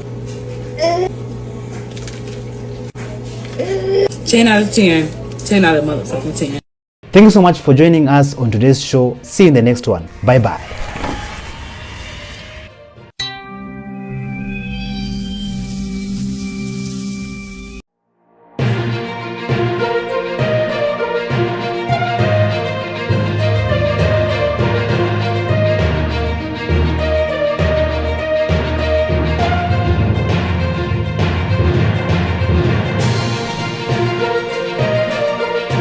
Can someone please tell me what is this? Like, I just saw it on the shower and I'm like, what? From Fabio Jackson caught spreading false information. You're still cosplaying a black. Yeah, but you're still cosplaying. I don't agree with that word. To Chicago hottie spotted begging. Excuse me, do y'all got loose change? I'm trying to get a bus back home. Is my food finna be free? What, is my food finna be free? Mother pulls up on son. Get in the car. Get in the motherfucking car. Oh, right now. Just get in the car. Hello, how are you? Welcome back to Show New Trend. I'm host of today and my name is Elvis Dairy. A woman wanted to be given free food after she was presented silverware with spots on it. Was she right for this? I'm not. No. I don't know what to think right now. Hold on. Where's the guy? Hi, how you doing? Do you see this? This is not clean. You see that? That's okay. What, is my food finna be free? Please, and can I have another steaming hot water and some clean utensils? I need some free food, no shade. That's nasty as hell. I'm at Longhorn, and the silverwares that I just unwrapped, it's nasty. This is exactly why people cook at home. I don't trust the restaurants no more, and I really wanted that 7 pepper steak, and they ain't even came over here and checked out nothing. Like, they just walking around. A 70-year-old woman was punched repeatedly on a Broward County Transit bus in Lauderdale Lakes after a confrontation in the ADA sitting area. Started after a 70-year-old woman riding a bus asked another rider to give her some space after she kept bumping into her. Surveillance cameras capturing the attack on camera. Now, according to the Broward County Sheriff's Office, it happened when a 70-year-old woman took a seat in the ADA section of a Broward County Transit bus back on October 21st. Now, the alleged attacker was standing on the bus and kept bumping into the victim because of the bus's motion. The victim asked the attacker to give her some space, and then they started exchanging some words. It escalated, and then the attacker pushed her body into the victim several times. She then actually grabbed a grocery bag and hit that 70-year-old in the face, trying to defend herself with her cane. The attacker then punched the 70-year-old many times in the head.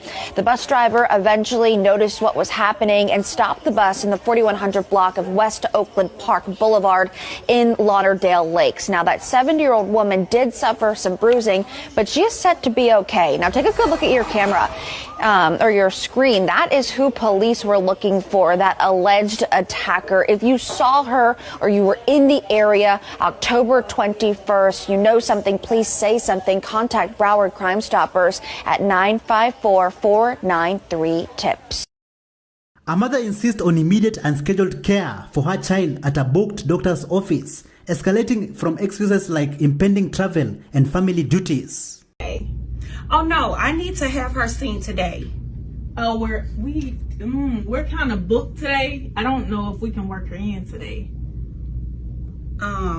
Okay, well, today is the only day. Like, I have to have her seen today. I have a meeting tomorrow. Okay. And I'm actually flying out Sunday. I totally understand this, but you do this every time. Like, you always bring her on a day that it's not her appointment, and you always want us to work her in. I know that, but I am very busy. Like, I'm so sorry, and my life is just so hectic right now. Okay, I understand that. Yeah, because I'm traveling all the time, and I have to take care of my mom, because my dad is not here. So I just, can you guys see her today? I totally understand all of that, but we have a job we have to get done, and we don't have an opening today. We're booked. So she's going to have to come to her appointment on next Tuesday. Okay, so I'll tell you what. Call Dr. Moore up here. Dr. Moore is not here today. He has someone in place for him today. Somebody's subbing for him today. You guys are going to see. But he will be here on Tuesday. No. No. You're not going to see her Tuesday. You're going to see her today. They are rolling her up here right now, and you're going to see her today. She will be seen today. Let me call Dr. Moore because Dr. Moore, he is on a family emergency. Do not bother him. And this is a family emergency.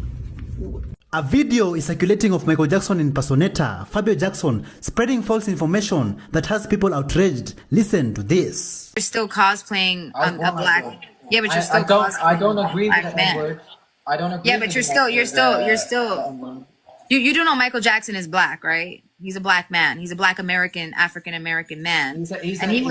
He's a very dark shade of skin. No, he's black. He's black. He's a black man. He's black. A black man would be someone from Congo or something like that. No, he's not from Congo. What? Yes, Catherine is half Hispanic and she's half Japanese. Ooh, shit. That's crazy. Wow. Yeah. Okay. So Michael Jackson literally. Okay, you want me to show you interviews where Michael Jackson? Have great hair? How do you think they have great hair? Great hair? Wait. Black people have bad hair? Wait, black people have bad hair? Wait. Black people don't have bad hair. There's no such thing as bad hair. We don't have bad hair. There is. What is bad hair? Grow hair like that. Oh no, I've seen black women grow hair like mine, longer. It's probably a wig. No, it's not a wig, Fabio. Yes. No. I know black girls who literally have hair like it doesn't me. matter. It's not about that. It's about how Michael is. Michael is mixed with a lot of races. He's not just black.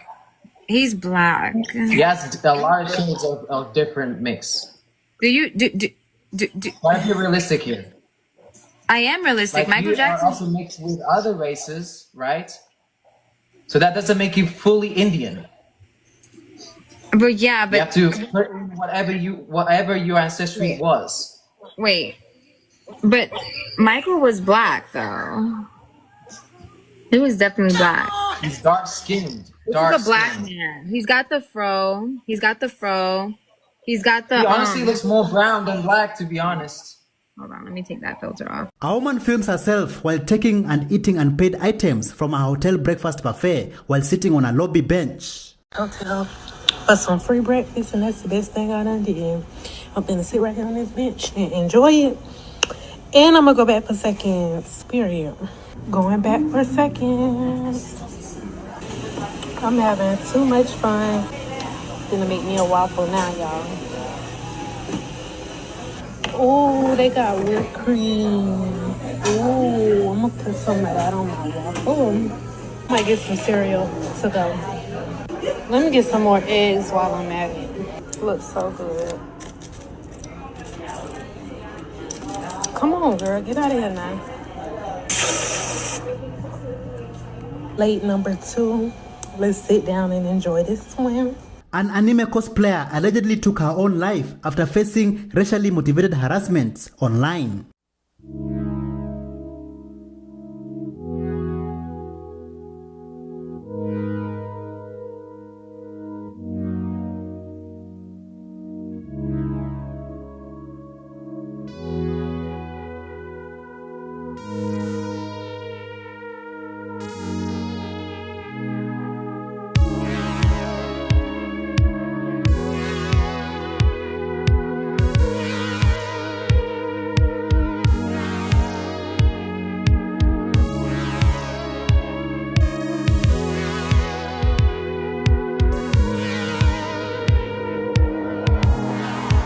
An anime cosplayer is no longer with us, and it's because of racism.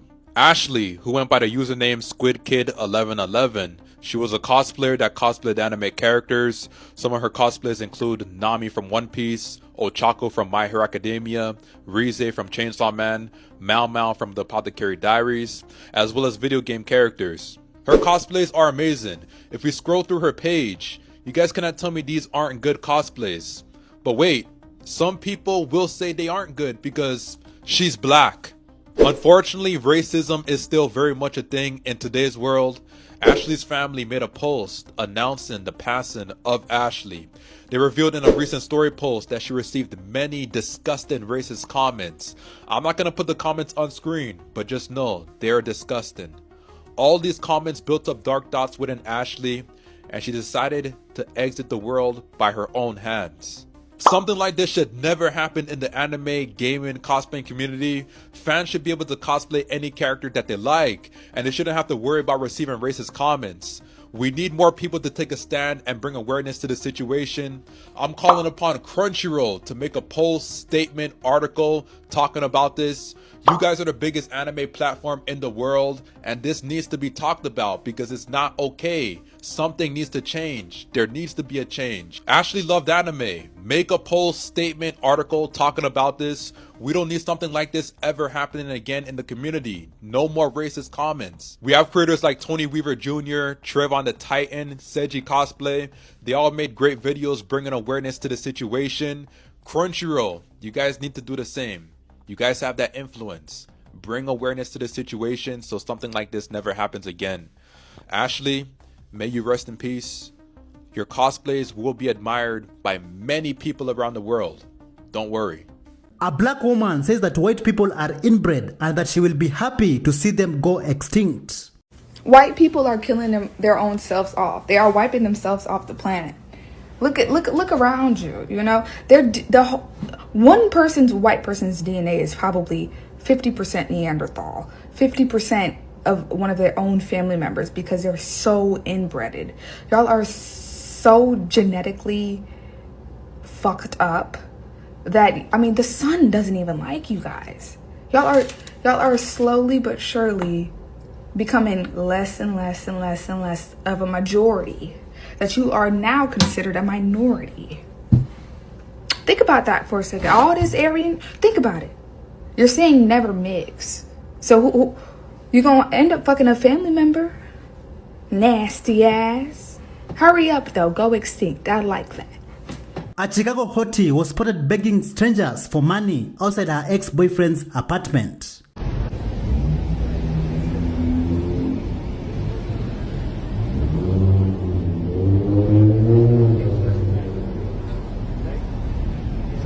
Excuse me, do y'all got loose change? I'm trying to get a bus back home. Sorry, ma'am. No? Excuse me, ma'am, you got loose change? I'm trying to get on a bus back home. Oh, it's okay. Oh my God. Thank you so much, ma'am. You're the best. Thank you, you too. You're the best. God's gonna bless you. I'm telling you, God's gonna bless you. What's your name? Lilies? We love you, Lilies. You're the best. Beautiful queen in the world. Beautiful queen in the world, Lilies, Lilies, Lilies. She's the motherfucking bomb, motherfucking.com. That's my bitch, Lilies. That bitch just gave me $10. Hold on. Sir, I need change. Fuck him. What? Like, come on. Like, what? Hello? A man crashes out on a woman for preventing a car from parking beside her by keeping her door open. Can you shut that door for me? I'd rather you not touch my I'll shut car. that door. I'm letting you know that I'm recording, and I'm letting you know that if you touch my car or my property, I will report you. Call the fucking cops. Okay, that's Call them right now, because I'm going to shut that door. Okay. I'm going to shut it. What's the problem with Why are going you around holding right up fucking here? 2 fucking parking spots? How am I holding up 2 parking spots? Well, your fucking door's open. This gentleman wants to park here, you stupid bitch. Yeah, and there's multiple ways to Why come are you around. in here fucking homeless ass rearranging all your bullshit? Am I homeless or am I traveling? Well, fucking apparent. Am I taking a trip? Let this old man pull in here. Why are you being a cunt? Why the fuck are you being a cunt? I'm being You're a nothing more than a cunt. fucking cunt. Yep. Mm-hmm. Fucking homeless fucking cunt. Yep. Hey, you know what the problem is? She's a fucking nigger. She thinks she can get away with everything. He said I'm a fucking nigger. A father confronts the school that keeps on losing his daughter and not dropping her off after school. Will you also be furious? Take a look at this. No, sir. When You're they get on the responsible. bus, they decide if they can keep them or I not. release my child to get on your bus to come to your school. Until my child makes it home through my door, you're responsible for my child, not me. No. You are. Until my child reaches back down. You handle it 'cause I Until my child reaches back.